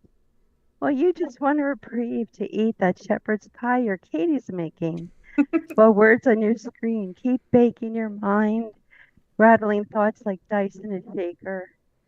You won't stop until you find one poem, take her from that endless pageantry of turning leaves, to show the world all that breathes within her tightly wound springs of verse, that unfurl a mustard seed into a universe, and bring us out of our mundane stride, never letting our emotions subside back into the complacency of a well-fed cat sleeping stretched across its master's head.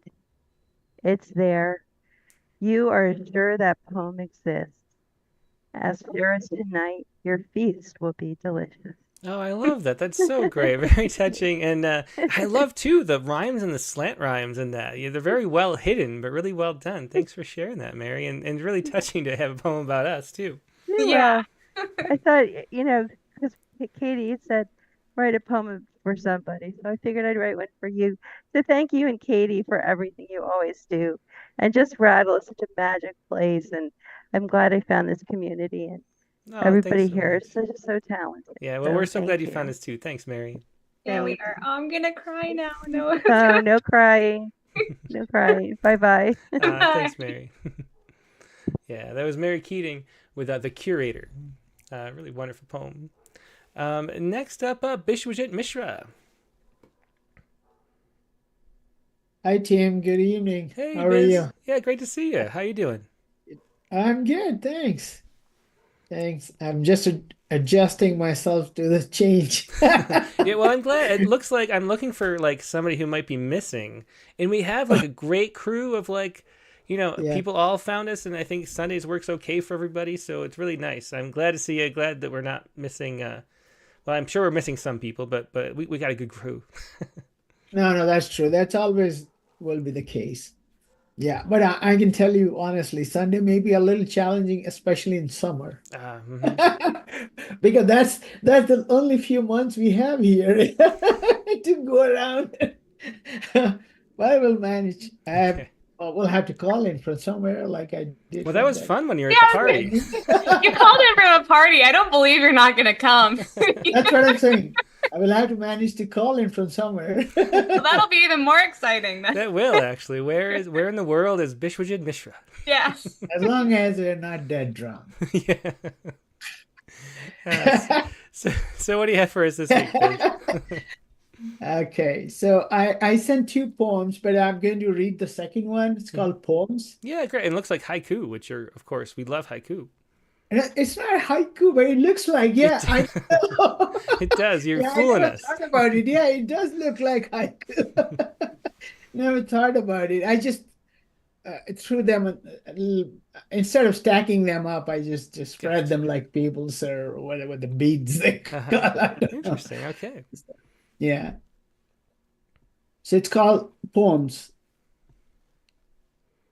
Beads come in from different trees, and I buried them in my garden and watch some bud. Some just go to bed with me and go into my dreamlands. When I wake up, I have a forest. It's already there. I just wake up after a never before good sleep to find that and rejoice, spreading them across the skies, floating on the clouds, even the sun, the moon, the birds, the ants, the air. It's a euphoria. What can I do? Or you? But play. Oh, that's great. Yeah, you can definitely clearly, feel the playfulness in all your poems, Bishwajit. It's a really wonderful explanation of that. Thank you, Tim. Thank you, Katie.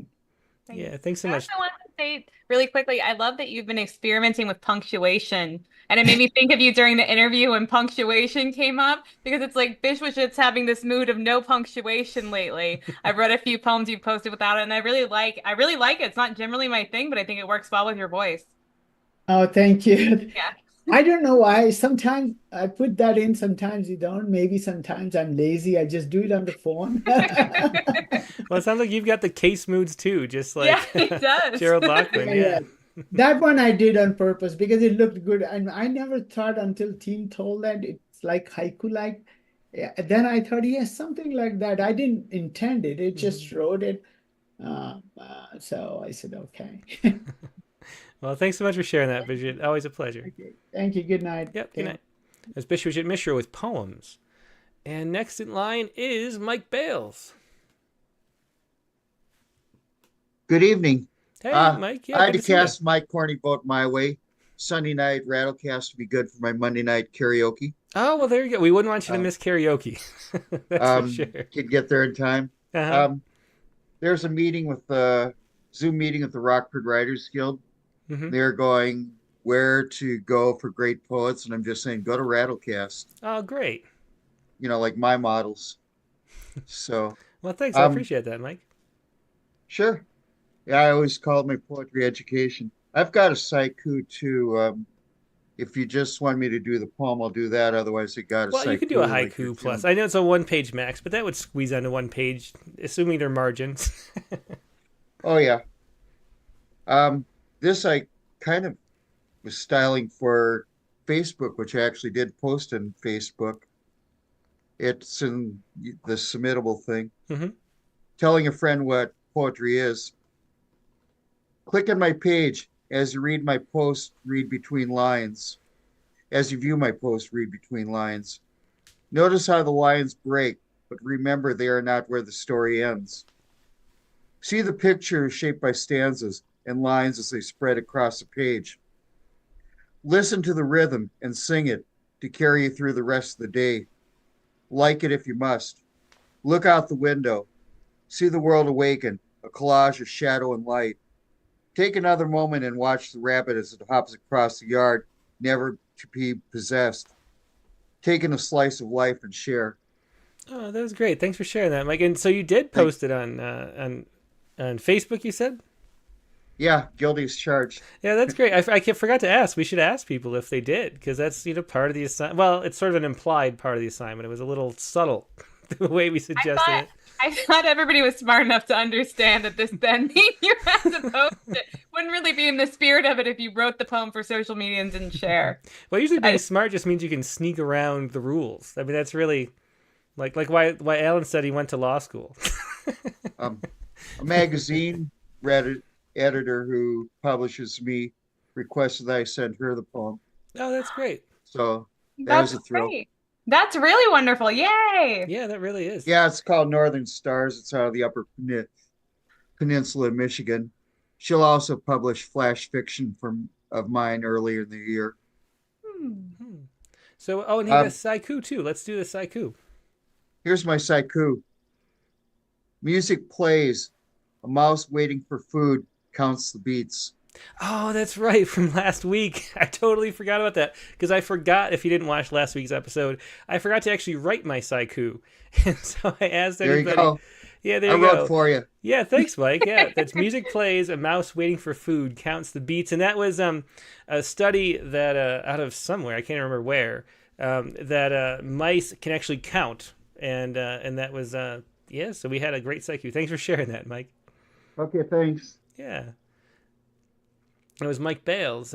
With the poem, of course, was telling a friend what poetry is. And next up, we have Zach Honeycutt. Hey, Tim and Katie. Hey, Zach. Hey. It's been a while. It has. Where you been? Is Monday better for you? Either or is fine with me. I had the flu and I had some other obligations, and I'm moving in a couple months. Just been busy, but I'm back. Well, I'm glad you're feeling better. Yeah, those flus. I mean, I had one a couple of years ago that took me out for a month. Yeah, I'm still getting over it, but I'm much better now. I sounded like a Frankenstein a couple weeks ago, but don't sound that way now. So Okay. yeah, And you have okay, so I have to explain to everybody because I there is a know one that. page max now, but you sort of 1.8 times the lines. It's not quite double spaced, but it kind of squeezes in. So can I read the one poem, the glossa? That's the Yeah, one I that's what I'm wonder. saying. So it is a one page max, but you put a lot of spacing in there. So I think it's weeks in, but nobody can any bright ideas that you can just squeeze past the rule. Okay. So what? Well, So I think you have to explain the glossoform. We had a glossa prompt. It was one of the ones that I couldn't come up with. It was too hard.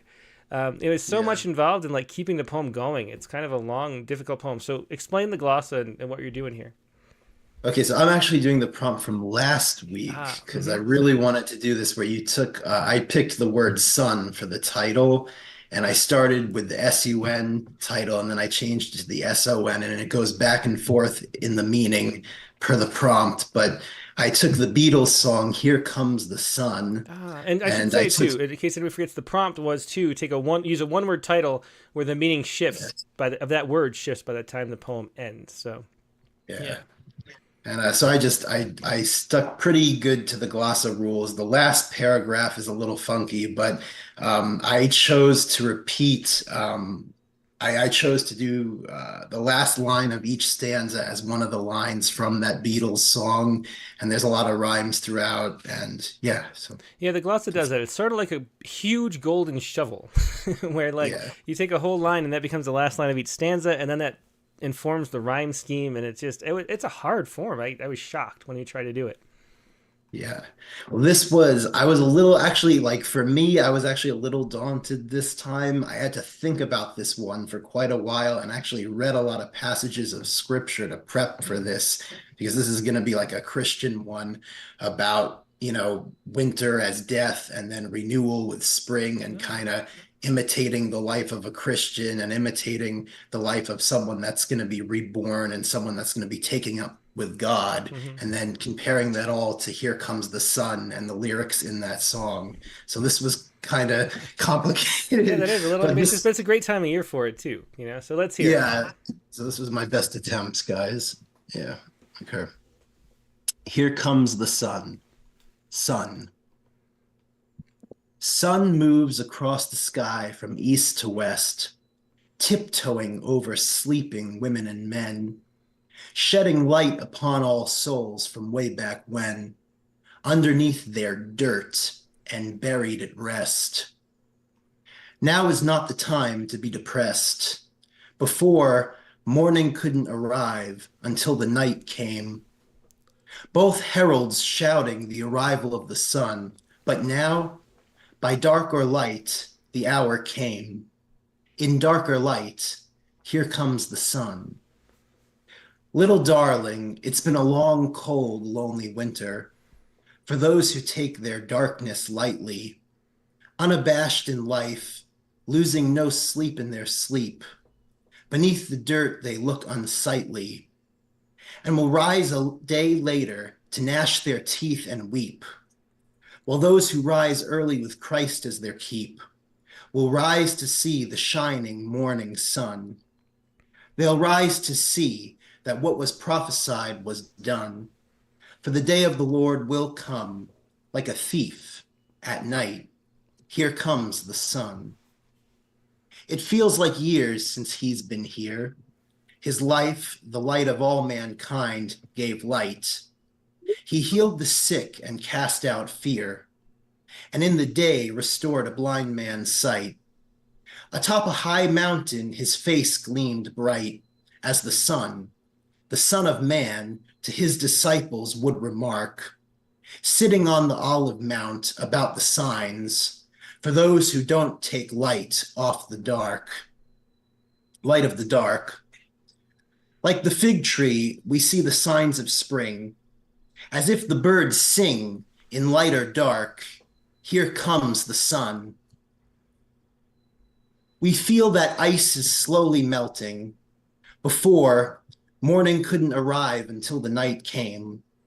But soon the sun will dawn again with light, and the living and the dead in Christ won't stay the same. Winter's done. You won't find a trace of winter there.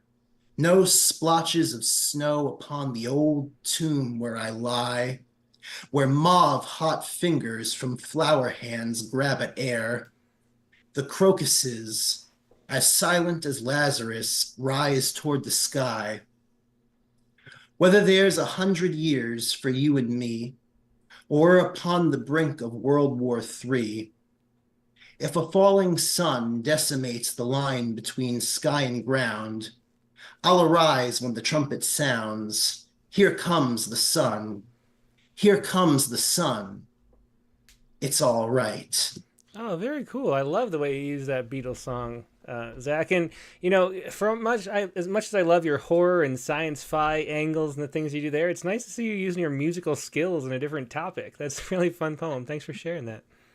Yeah, thank you guys. I was excited to see you all again. Yeah. Great episode. Yeah, great to see you, Zach. Yep. See you guys next Sunday. I have to confess too, I listened to that song on a bike ride, and there's part of the bike ride where like you get to kind of a meadow and it's like a dramatic moment. And I was like, oh, I really want to hear that song right when I'm like in the meadow. And so like I actually timed it to be like do do do do, because I was thinking about Rob talking about being at the Rock and Roll Hall of Fame and then playing that when the Eclipse came out. So it was funny that you picked that song. Oh wow. You curated your own bicycle ride today, Kate? I did. When you're not there, the music tries to take your place as much as possibly could. Well, that sounds like a lot of fun. I know the meta you mean, of course. Well, that's really cool. And what a weird coincidence, too. I know. Maybe it was a God thing, Katie. Maybe. Could have been. Yeah, thanks for sharing that, Zachary. I'll see you guys next week. Bye-bye. Zachary Honeycutt with Sun. And next is Siobhan Brownlee, all the way from France once again. Hey, Siobhan. Hello. Hey, great to see you. Thanks. So I was preoccupied by the fact that on X or Twitter, in most posts, or the standard things, you have 280 characters. Mm-hmm. So I wrote these kind of little mini poems of 280 characters. And so it's called, well, the funny thing happened that I wanted the title #poetry in 280 characters, but I didn't have enough characters to put the word characters. So it ended up as #poetry in 280. Oh, wow. So that's very fun. Okay, let's hear it. First, he says that poetry is reading, thinking between the lines. For Tim, poetry is about unearthing the unknown in you. My mother feels that it's good for her sanity. I say that I cannot talk about this problem in the normal way of talking, but I can write you a poem. And then I do a whole little, another little micro poems that I'm writing to various people. So the first one is tweet to my lover, who is a somewhat secretive person. You scattered the seeds so that parsley appears among bluebells. The neighbors have neat lawns and vegetable patches. You prefer rambling, flowering weeds to a share of bare soil. Your words are bubbles of frivolous fun, but what is in the moist brown earth that you hide? So that was one. And then the next one is to my son, tweet to my son, who is reluctant to have a child with his wife, Gia. When Gia lost her job and got depressed, White and Ginger Jerry jumped onto the bed to nuzzle her. Now that she's well, he plays with scratch pole and toys. You made sure Jerry had all his vaccinations. You bought his favorite cat toothpaste. It's a paternal instinct. And the final one is tweet to my sister. It's a girlhood memory. Biking along Rickerton Road to school, you further ahead in our navy blue school uniforms. I see you fall over. A car has hit you. Seconds of panic. I pedal hard, hard to get to the spot, breath heaving, pale face on the curb. This time you're okay. I'll always keep pedaling. Oh, that's sweet. I love that last one in particular. That idea of writing a little poem and sharing it that way, to somebody who is involved in a memory is really neat. I love that. Mm-hmm. Would you share your Twitter handle so I can follow you? Yeah, that's what I was about to say. So everybody can follow you. Who's on Twitter anyway. I'm quite new to Twitter, only since January, so I don't quite know how to. I have to look up what my Twitter handle is. Okay. Well, if you can find it, you can put it in the chat window somewhere on YouTube or in here, and we'll share it later. And then we'll follow you. Yeah, exactly. Yeah, because I started new Twitter. I've had it for like 10 years or so, and then 2 years ago, Katie convinced me to start using it. So I've been using it for the last like 2 years or so. I am not new to Twitter. No, Katie, poker Twitter is like big. Poker Twitter was big. I have like 20,000 tweets, which is awful. And I was really sad when I saw that. But there we are. Yeah, all I did with my Twitter was tweet my dreams in like 180 characters, which makes no sense. If I ever get arrested for something and it's on the news or whatever, people are going to look back and they're going to be like, Tim ate 3 bananas at once or something like that. And yeah, so anyway, that's my Twitter. But we're using it now like a regular person. All right. Well, thanks so much for sharing that, Siobhan. Okay, thanks very much. Thank you. And I'll look up my handle and put it in the chat. Okay, great. Thank you. Yeah, that was Siobhan Brownlee with Poetry in 280. Really cool idea. And next is Brian O'Sullivan.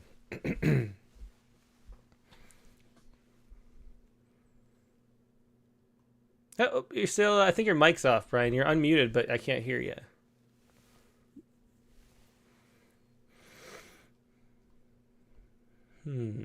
Nope, still not. We'll swing back to you after next. Okay. Oh, and I should have gone next anyway to Nivedita, who's here on break at work. Hey, Nivi. Hey, Tim. Yeah, great to see you today. Great to be here today. I couldn't make it last week. Yeah, well, I'm glad to have you, and I'm glad that Sunday still works. I guess it's Monday where you are, Monday morning in India, but it's great to see you again. So I basically took a leaf out of Cherin's book as well, and my poems are also less than 280 characters. Oh, well, perfect. Let me pull it up. The thing is, I don't have a Twitter account, so... Do you have it on Facebook? Can people follow you there? I have just a Facebook and an Instagram handle. Okay. Well, everybody can find Nivedita Karthik there. Yeah. So what have you got for us? In poetry, I find solace, a sanctuary where my thoughts roam free. Each word, a brush stroke on life's canvas, the essence of me. The intricate tapestry of worth, a language beyond the spoken word I discover. Emotions flow free, and the silence of meaning is loud and clear. My still water puddle reflecting me, unsullied by the muddy river of the world outside. My poetry, my companion, my refuge, my voice, my verse. Oh, that was beautiful. And I love this prompt of hearing what poetry means to everybody. Because, of course, everybody here loves poetry. And it's really neat to see, great to see that perspective. Thanks for sharing that, Nivi. Thank you, Tim. Thank you, Katie, for the prompt. It was lovely, as always. Aw, thank you. Yeah, thanks. Have a great day at work, Nivi. You too. Have a good evening. Yeah, that was Nivedita Karthik with, I think it was Untitled. Yeah, but in poetry I find solace. A great poem. All right, let's go. We'll do one more and then we'll go back to Brian. I'm not sure if the mic's working yet, but let's go to Danica next. Hello. Hi, Danica. It's Danica Dinsmore, I should say. How Correct. You doing? Yeah. Good. Aloha. Are you called before, right? You're in Hawaii? Last week, yes. Yeah, well, great to have you The back chicken again. poem. It was a great poem. Yeah, I love the chicken poem. It was. That was such a great story, too. Yeah. We were hoping you would come back.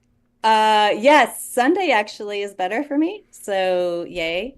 Well, that's great. We're hearing that a lot, which is just so weird because people voted for Monday, I swear. But it's great to be back on Sunday. Yeah, I'm happy to be here. I actually usually live in British Columbia, but you'll hear in this poem why I've been living in Hawaii for most of the past 4 years. Interesting. Four Okay, years. yeah. So this is I did post it on Facebook. And so it's dual purpose again. I wrote this to my mother. And as I was writing to my mother, I realized this is what poetry means to me. Oh, great. So it's called Over the Rainbow-ish.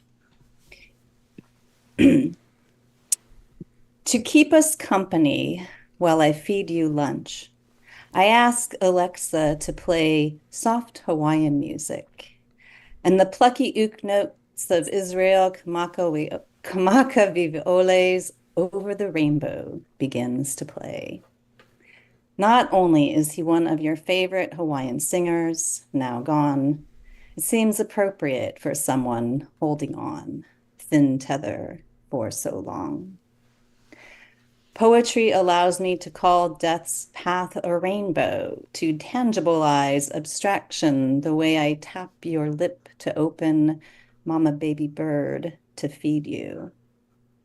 Poetry witnesses our here and now as your slack jaw works, eyes focused on the beyond, talking across dimensions to people I cannot see. Poetry is the details marking time left. It's the orchids in the trees Dad grew way up high. It's the dreams that you dreamed of once in a lullaby. It says in the hospice blue book that death comes in its own time. Let's take my car, you say with a smile. Hand me the keys, I'll drive. Oh, that's such a wonderful explanation. Yeah, thanks so much for sharing that. I love that. The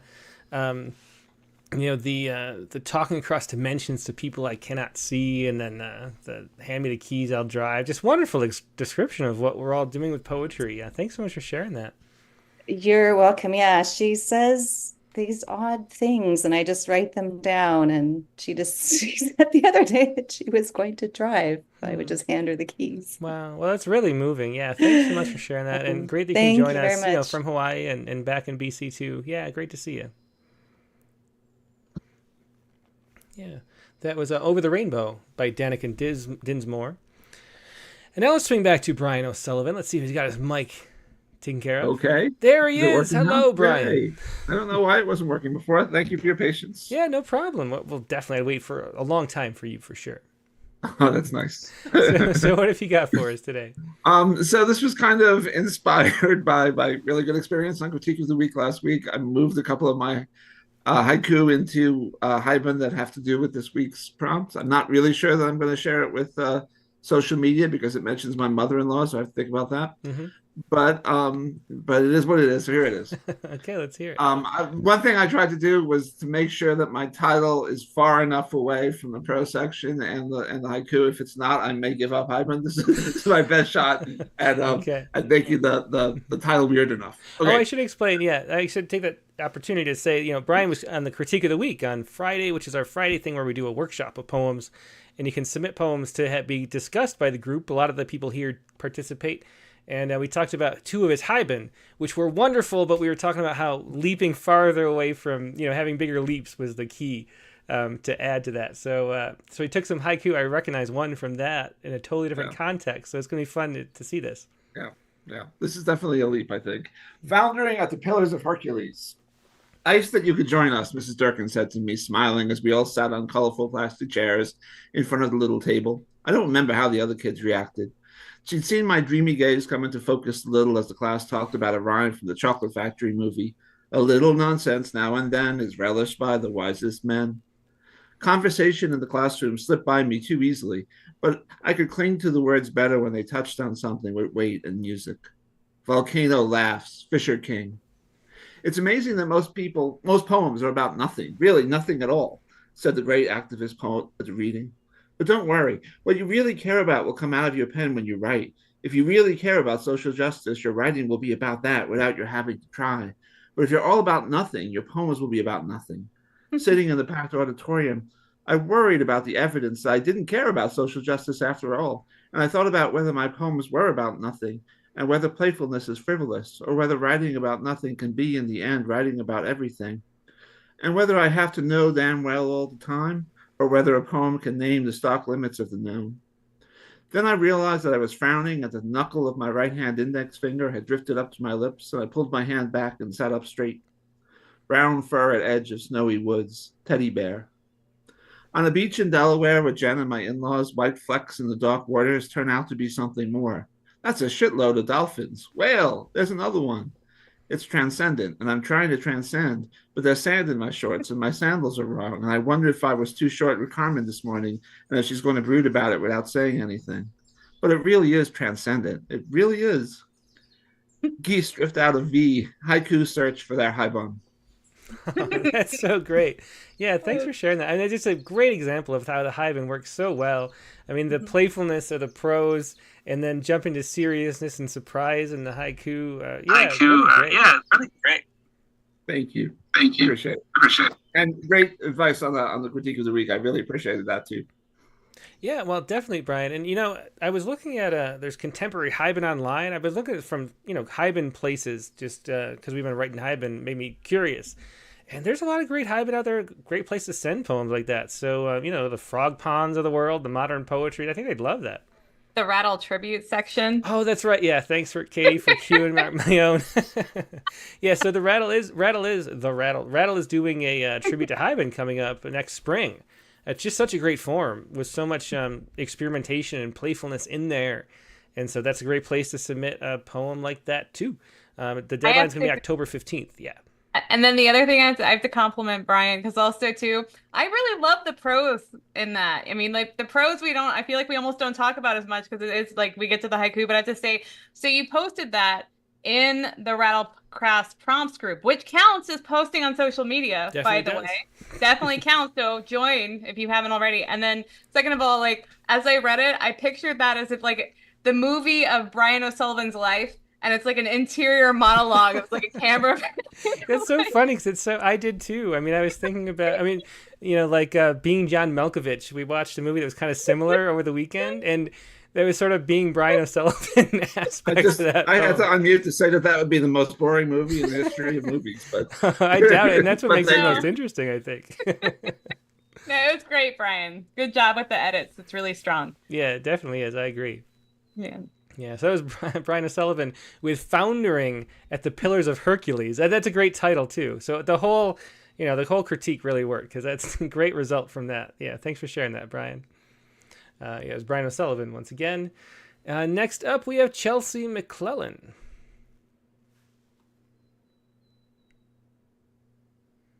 Hello, good evening. Hey, Hi. Chelsea, great to see you. Great to see you all too. And I've got your poem right here. So what do you have to share?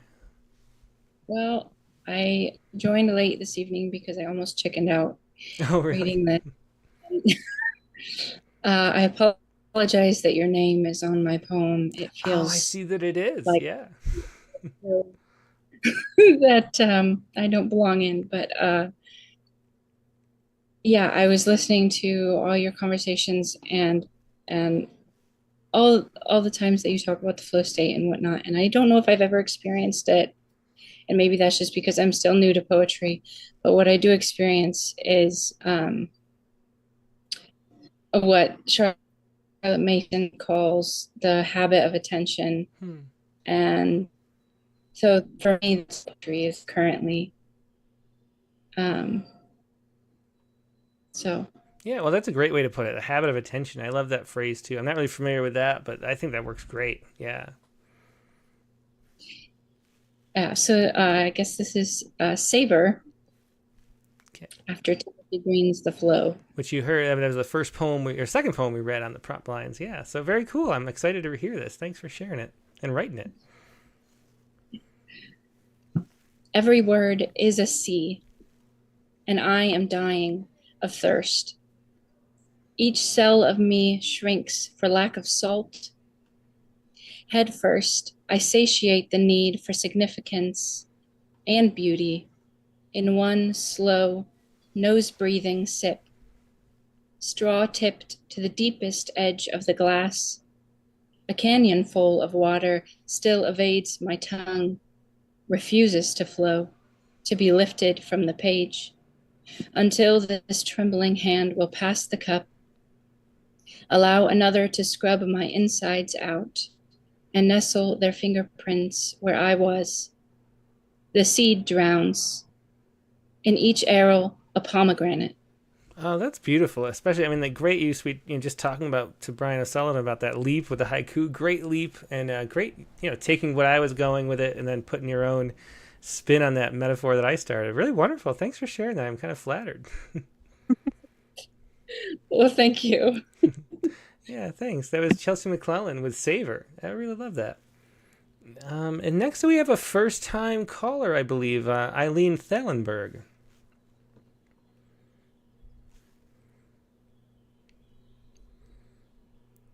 Hi, Eileen. Are you there? I'm here. Can you hear me? I can, yeah. Great to see you. So where are you calling from, first of all? I'm calling from Toronto. Oh, I'm well, getting welcome over to Rattlecast. laryngitis.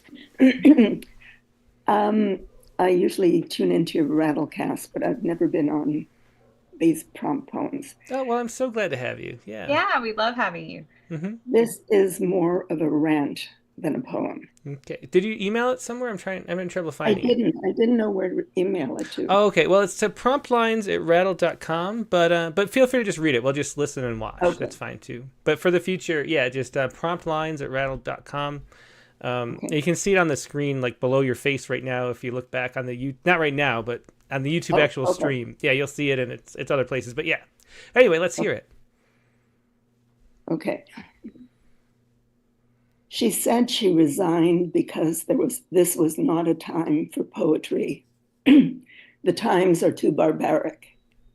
Times are always barbaric in one part of the world or another, and the need more than ever to witness the brutality and the other part that runs parallel, always runs parallel, beauty, moments of kindness, even in grief. The making of a poem is the beginning of the possible, not fully imagined, but possible. Writing a poem in these times is an act of defiance. Might as well abandon hope as give up poetry. Ask Akhmatova writing Requiem in Stalin's Russia, or Pasternak composing Sister My Life, or the prisoners of Auschwitz who offered their rations to the poets among them to have the strength to write, a way of preserving the life of the soul amidst the horror. Well, that was great, and I have to say I completely agree with that sentiment. You know, it's just so true. That's what poetry's here for, no matter what state the world is in. To fill out that rest of being human is the task of, it's what we have to do to be human. So thanks for sharing that. And it was an editor of poetry for a prominent newspaper that quit because this was not a time for poetry. Yeah, well, that's hard. I mean, I just disagree with that aspect, but I really agree with your poem. So thanks so much for sharing that. What was the title? I didn't catch it. What did I call it? The Best Time for Poetry. The Best Time for Poetry. Yeah, thanks so much for sharing that, Eileen. Thank you. Yeah, that was Eileen Thalenberg with The Best Time for Poetry. And next in line, we have Mark Grenier. Hi, Tim. Hi, Katie. How's it going? Yeah, great. This is an old poem when I was struggling to write love poems and was never satisfied. And I thought this poem sort of caught something about that had to do with poetry. Well, excellent. Why I write poetry. It's called Fishing for a Love Poem. I submitted on Submittable. I don't know if you've got it. Yeah, I'm just pulling up. It takes a second longer to do it there, but I got it. Go ahead. Okay. Love is a greater thing, she cried, than these designs. The dimpled, sunny lies turned back, the rigid gaze strung out on a fling of lines, her eyes, then fishing flies. Oh, I love the rhythm and rhyme in there, and it's such a different form for you, Mark. That short lyric with all the spacing and stuff going on. What made you go take the poem in that direction? I don't know what it made this. I wrote this. Must be 50 years ago, so it's an old wow. poem I wrote a long time ago. But it was written in a time when I was trying to write love poems for my wife, and I couldn't get it done. And this was like one of the first ones that I thought sort of worked okay. Oh, that's and really... it talks about both poetry and love together. Well, that's like the most noble pursuit. So I don't think any of us can actually totally get it right, but we can keep trying, right? Yeah, for sure. Okay, thanks, all. Yeah, thanks so much. Yeah, that was great. That was Mark Grenier with Fishing for a Love Poem. Yeah, really cool. And next up is Nate Jacob. We got about 8 people left on the line, or 7, I guess I should say. Hey, Nate. I was starting to think maybe my Yankees hat was keeping me. It might be. down I in am a the Mets fan, and watched Really? both. Yeah, from from Western New York, and I came of age into baseball when they were actually good, and then they were never good again. But in the '80s, the Mets were a team to be 80s. reckoned with. I hated those teams because I was a Cubs fan growing up. Oh, really? And you switched? No, I You're hate just- the Yankees. So but, you, so it's why are you wearing a therapeutic Yankees wearing hat? their hat? It's just therapy. Okay. Exposure therapy. Oh, I well, love that's a good idea. Maybe I should start trying that. Nah, I would recommend it. You seem fine. Okay, yeah, that's a good point. I'm adjusted. Anyway, what do you have for us, Nate? Hey, I've got a poem titled "What Poetry Means to Me." Oh, Very unique. creative. Yeah, I did my best. It's got a epigraph from T.S. Eliot's The Love Song of J. Alfred Prufrock. That is not what I meant at all. That is not it at all. There we go. If ever there were something which was everything it isn't, and the ways in which you see it, let it disappear from view, and the view from up above it matches all its shadow castings, though neither can be seen because one look leaves you blinded to it, and sound and smell are flip-flopped because sense is beyond memory, and whatever made you wonder how you ever got through never, when your time had run its course and left you falling past the trees, of every missing reminiscence lost to the tinny taste of letdown. And the clouds would hold you under, your head spinning in the atmosphere, dizzy like a toddler thrown too high above a foolish, overreaching father who lets his mind wander to the stars, their gravity preferring to press you back below while you hold your breath and close your eyes and wonder why are people writing poems of love when crabapple blossom snowfall means you'll have to wait much longer than you ever thought for pie. And these are the wrong apples, and making sense makes little sense, since nothing, something, everything is not what I meant at all. Oh, that's great. Love the epigraph and then where you went with that, Nate. And it's just another great example. I love this prompt that Katie did. So thanks for that. It's really so fascinating hearing everybody's answers to these questions after hearing your poems for so long. It's really cool. It's a lot of great poetry tonight. So thanks, everybody. Yeah, thanks, Nate. It was Nate Jacobs with What Poetry Means to Me. Jonathan Rongan is next. Hi, Tim. Hi, Jonathan. Great to see you. Good to see you too. Katie, I need to say this before I go to my poetry. When I was listening to yours, when I was reading your poem, it was that line about frost. I took it so literally. And when I realized, you're Frost, the poet and all, I got such a kick out of it. I can't even. I'm so glad to hear that because I was like, I played with the line breaks a lot because I was hoping. So thank you. You made the end line all worth it by saying that. Thank you. That was wonderful.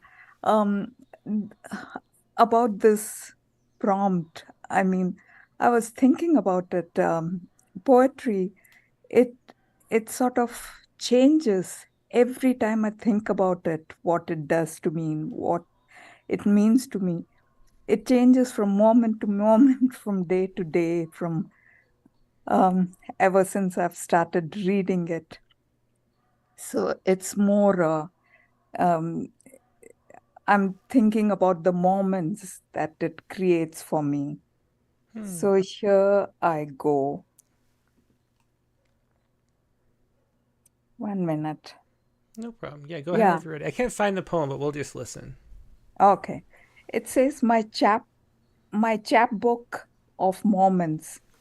My parents had albums, photos with corners stuck in slots, black and white with matte finish, colored ones taken with Kodak, and notes underneath that read, Sam at 7. There were loose prints stacked in card catalog boxes at old libraries, fiction and non-fiction mixed up with dates and others without data. I have World War II excerpts from my dad's diary, my mother's trek from Myanmar to India. There is history, politics, and mundane stuff, like the day I first tried the artichokes, my skinny treasure of words, of sensory inputs, adding to the plot, my log of flashcards, my daily Wordle games, a baton of relay of life, my picture book.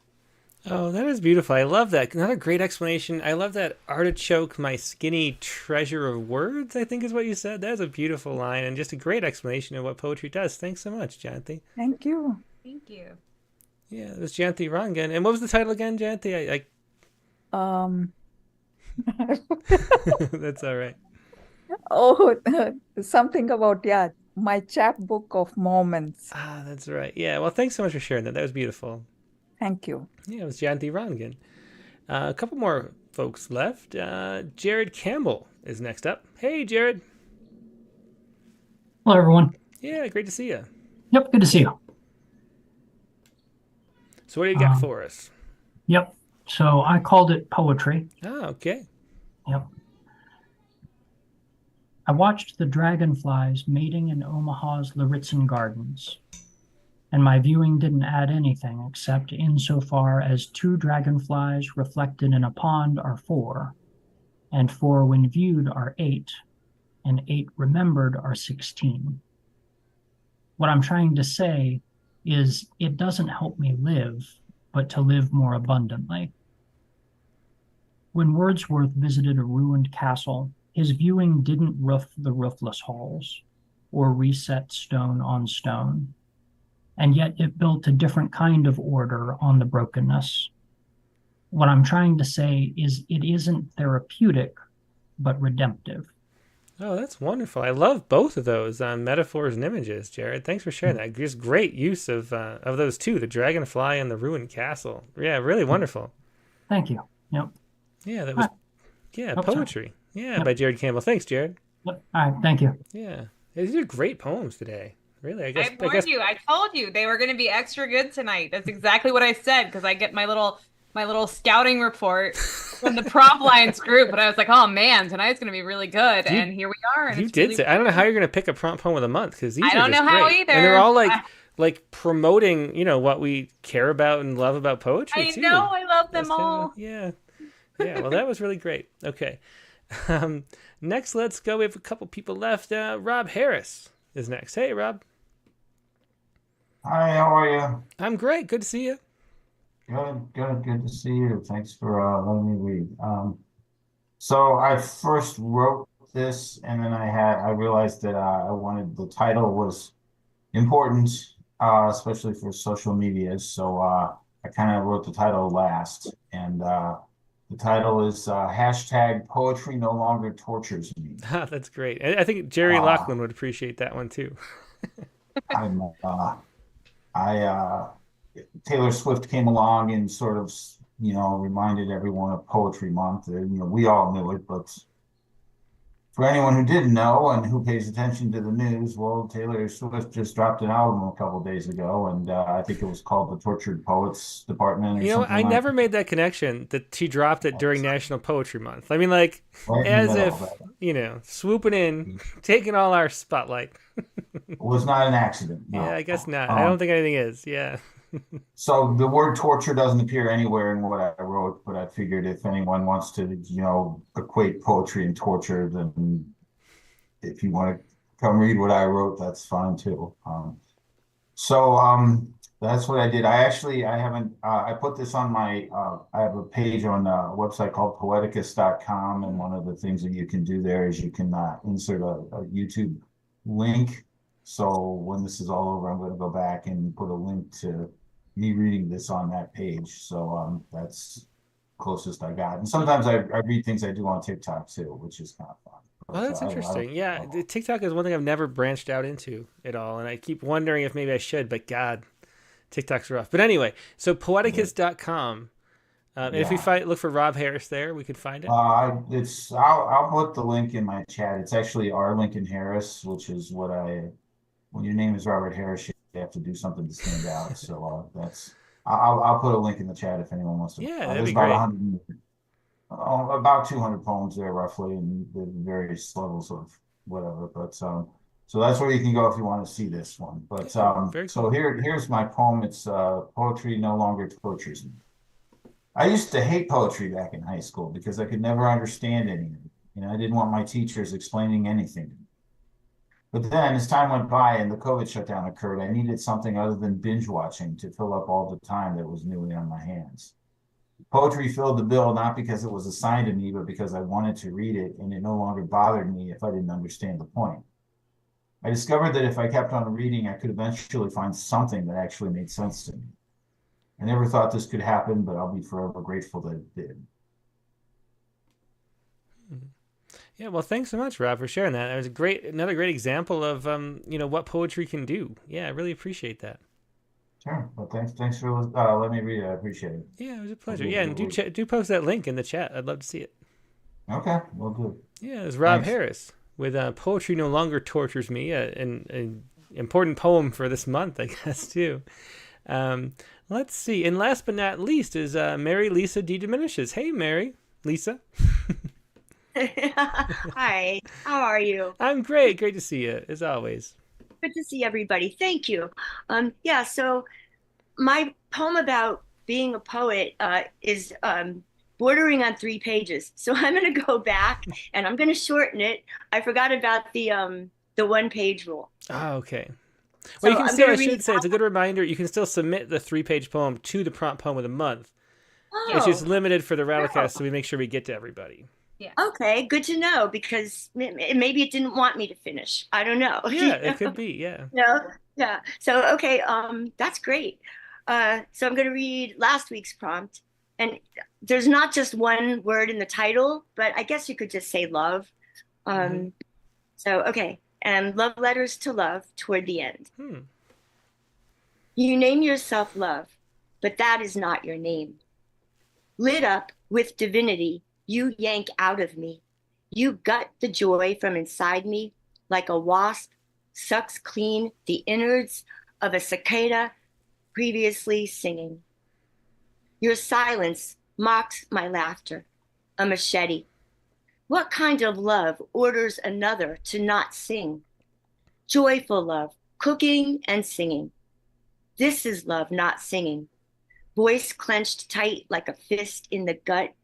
Voice hold up like a war refugee in a room without electricity, running water.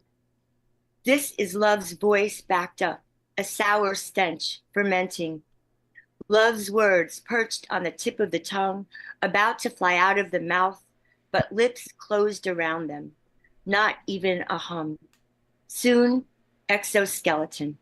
You will call for love, but that will not be my name. Oh, that's beautiful. I love that. This is love, not singing. I mean, what a great line is that? That's beautiful. Really powerful. Yeah, it really is. Oh, thank you so much. Oh, good. Okay. Thank you for letting me share it. Yeah, this is fun. I always get so nervous. I'm still shaking. Aww. It's awful. I'm old. You think I would be used to this by now, right? I don't think that's true. And I also think, I mean, I was really nervous for, a long time doing the poetry, doing this, like starting everything up and going live. But, after 4 years, you kind of, it does, the repetition of it wears out. I still get nervous. Mary Lisa, Tim can attest that I totally bombed an open mic reading in LA a few weeks ago. Oh, no. And there were like 6 people, and I was like, oh my God. No. You did not see, everybody. You did not bomb. That's not true. You were great. I read you were a little rushed. like it was sprinting. I was Usain Bolt for that moment in time. It was not good. You were sprinting through the poem. That's true. But Mary Lisa, you did great, both in reading and in writing the poem to begin with. Oh, thank you. Anxiety is a great motivator. Well, that's great. And it really is a wonderful poem. Thanks for sharing that. All right. Good night. Thanks. Yeah. Thank you. Yeah, thanks. Yeah, that was Mary Lisa D. Diminishes with Love Letters to Love Toward the End. Yeah, really great poem. Okay, and now let me see if we have a couple others to read. like to, if you saw you leaving chat messages, so you're here but can't read, I like to share them anyway. And Ted Guevara is always here and always writing a poem for us. He's got a really interesting one. He always includes a photo or an image, and this image this week is an interesting one. It is this right here. It's sort of, for those watching home, it's a man with no face. His face is sort of airbrushed out, and then he's got these masks, which are Instagram, Facebook, and Twitter logos. So an interesting photo here. Let's see what the poem is and how that's possibly relevant. And this is a Journey of Sugar by Ted Bernal Guevara. Before we could think of it for ourselves, something is hugging our tongue, making it a soldier of submission. Our tongue begins to role play and wants to be a doctor without a degree. It checks out the cafeteria first, full of young nurses, bright, dedicated nurses. Our tongue almost doesn't want to pursue, for it has a conscience grown from a bed of shortcomings. Canes grow in the tropical heat, the juice in them not necessarily ferment in the sun, but lingers within the stalks with grace and reprimand. Those who fail in their crafts and fall short of their rightful places prefer to stay in tall, thin cylinders. Outside, they know they look good still. It's no surprise that there is a stolen valor, an impersonation of cops. On our tongue, saccharin melts and stops in its mawkish sweetness. The pseudo-MD hesitates, turns around, and exits the commons. Very interesting. Journey of Sugar. Really abstract, leaping poem there by Ted Guevara. Thanks for sharing that, Ted. And let me see if there's anything else that I saw who sent in a poem and has been around. Q was here. And in honoring the one-page max, too, thanks for that. This is We Four by Dr. Q, who you saw in the comments. So let's read this one. We Four. What did he expect? He would ignore my pleas to come to dinner. He had basketball games to watch, football, and the Masters too. He said he didn't care for the baseball, but when the World Series rolled around, yeah, he was too engrossed for dinner and polite conversation. Sports were an all-encompassing affair. His guilty pleasure, his third wheel. You, my verses, my compilations, were my third wheel, my dirty little secret, not yet secret, for he too would steal moments for the reeds. A man should know his competition, yes? I certainly knew mine. You, my balladry, are like worn leather shoes grown more comfy with time. I'd give you a little polish so you could shine.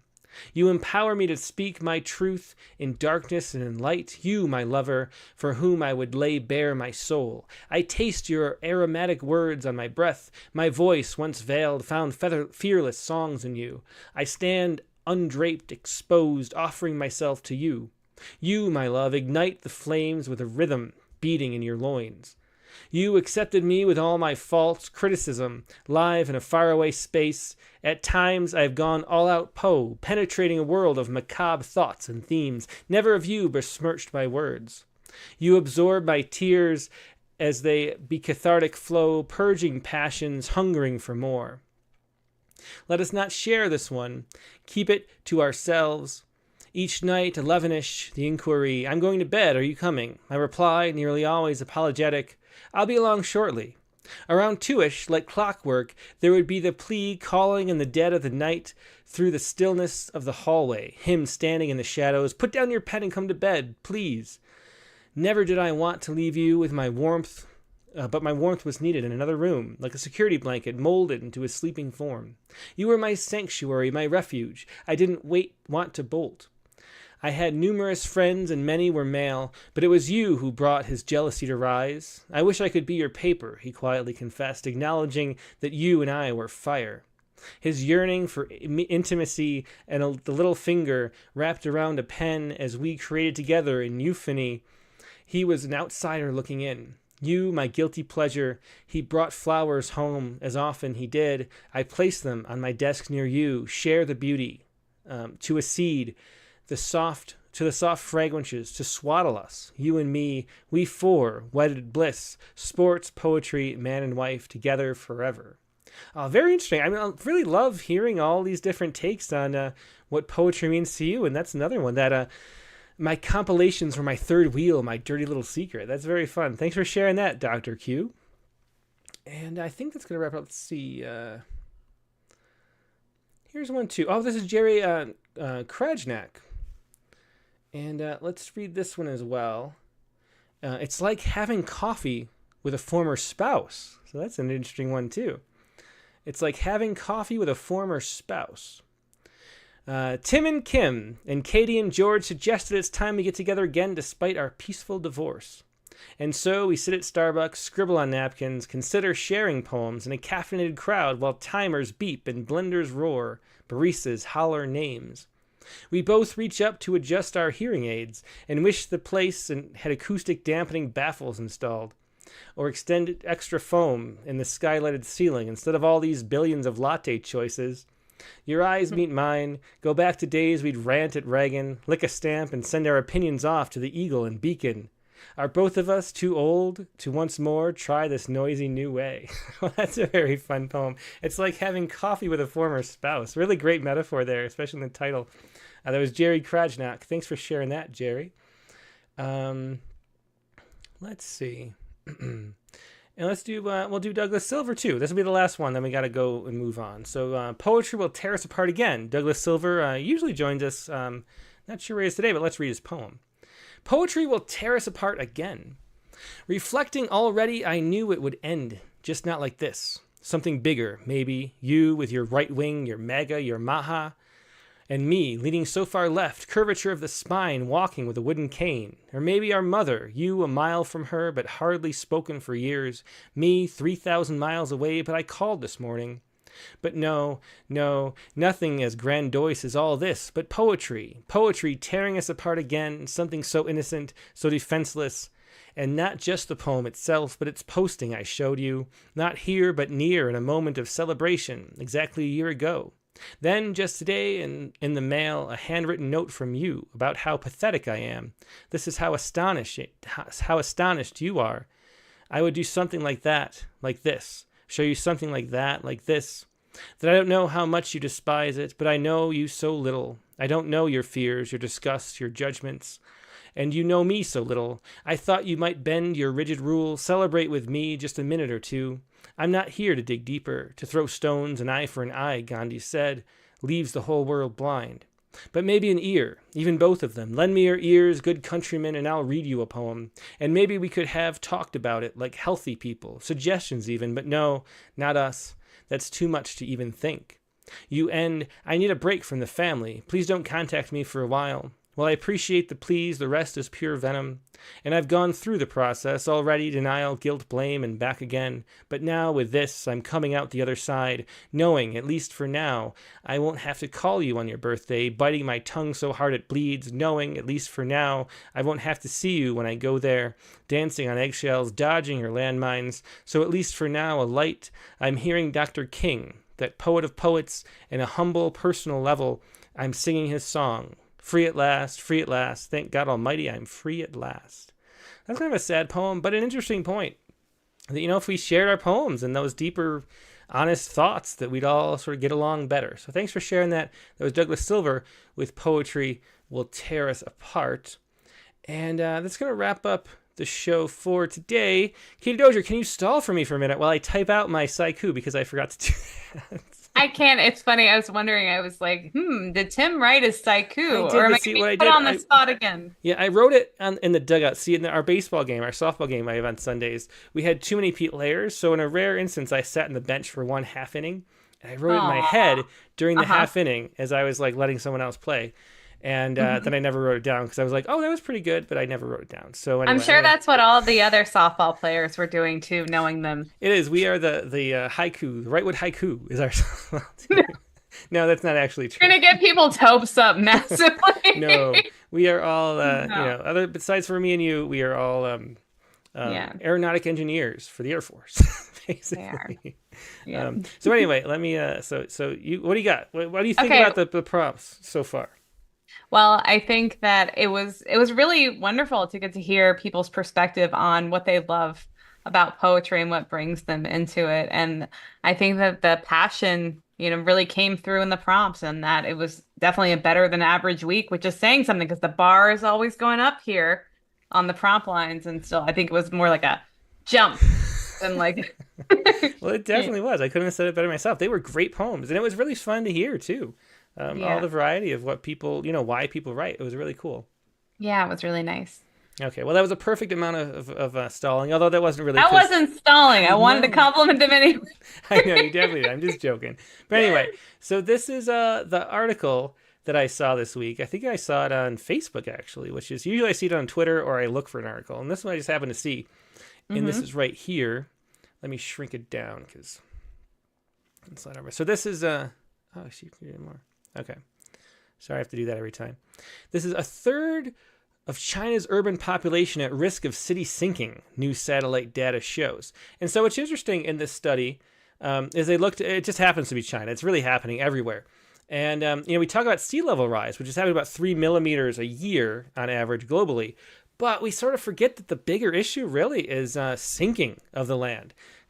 Mostly from groundwater depletion. If you pump water out of the aquifers, then the land sinks. It's happening in the Central Valley here in California. It's a big problem, happening all over the place. San Francisco, whatnot, a lot of the eastern seaboard of the United States, and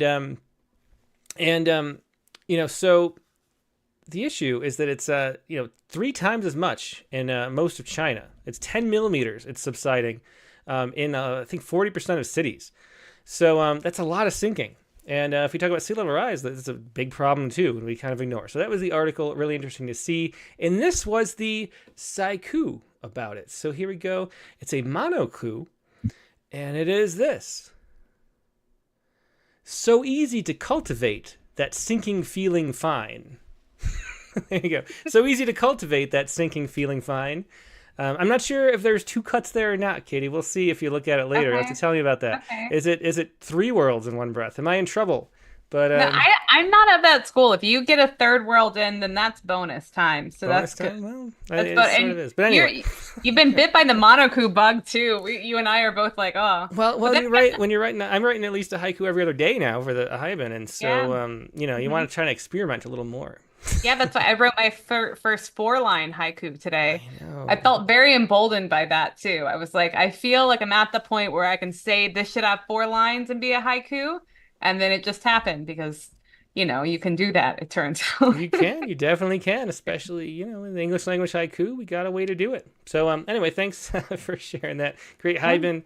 And the prompt for next week, Katie, is what? Well, I do not have it in front of me, but I think I have it in my brain. Okay. Maybe. So we are going to be on the poetry space, as you mentioned earlier, talking about ekphrastic poetry this week with Elizabeth McMoon-Tatango and Dick Westheimer, both who have won the Ekphrastic Challenge. Elizabeth has won it 6 times, I believe. So I'm looking forward to gleaning a lot of information from her. But tying in with that, we are going to look at whatever your favorite piece of art is and to write an ekphrastic poem, based on this piece of art. Yeah, well, excellent and very close. But you did not say favorite piece of art. You said favorite painting, which is a different distinction. Okay, that's fair. That's fair. That's fair. That's what I get for telling you and having you write it down. So that was the prompt for next week. Write an ekphrastic poem about your favorite painting. So that'll be interesting, especially with that show coming up. Yeah, Gerald Locklin, as mentioned, had a bunch of ekphrastic poems in this book, including one that Clint read today. Just really a wonderful way to talk about your feelings and responses to art and extend those concepts even deeper for what the artist was going to. It's really fun. It's one of the most popular things we do, even though to be honest, it's one of my least favorite things to read. Because maybe you'll it's feel like differently. 600 poems every month about the same thing. And so yeah. But I mean, I think it ties in really well to how much we've been talking about Haibin. There should be a leap, I think, between the painting and what we're writing about. We don't need a poem that just describes the art in front of us. We have the art in front of us. And also, for the prompt lines, if you want to, put a small image or whatever of the piece of art, if it's not a super well-known piece, that would be great too, because I want to see it. And I want to learn more about everyone through what piece of art is their favorite, to be honest, too, because it's always fascinating to me.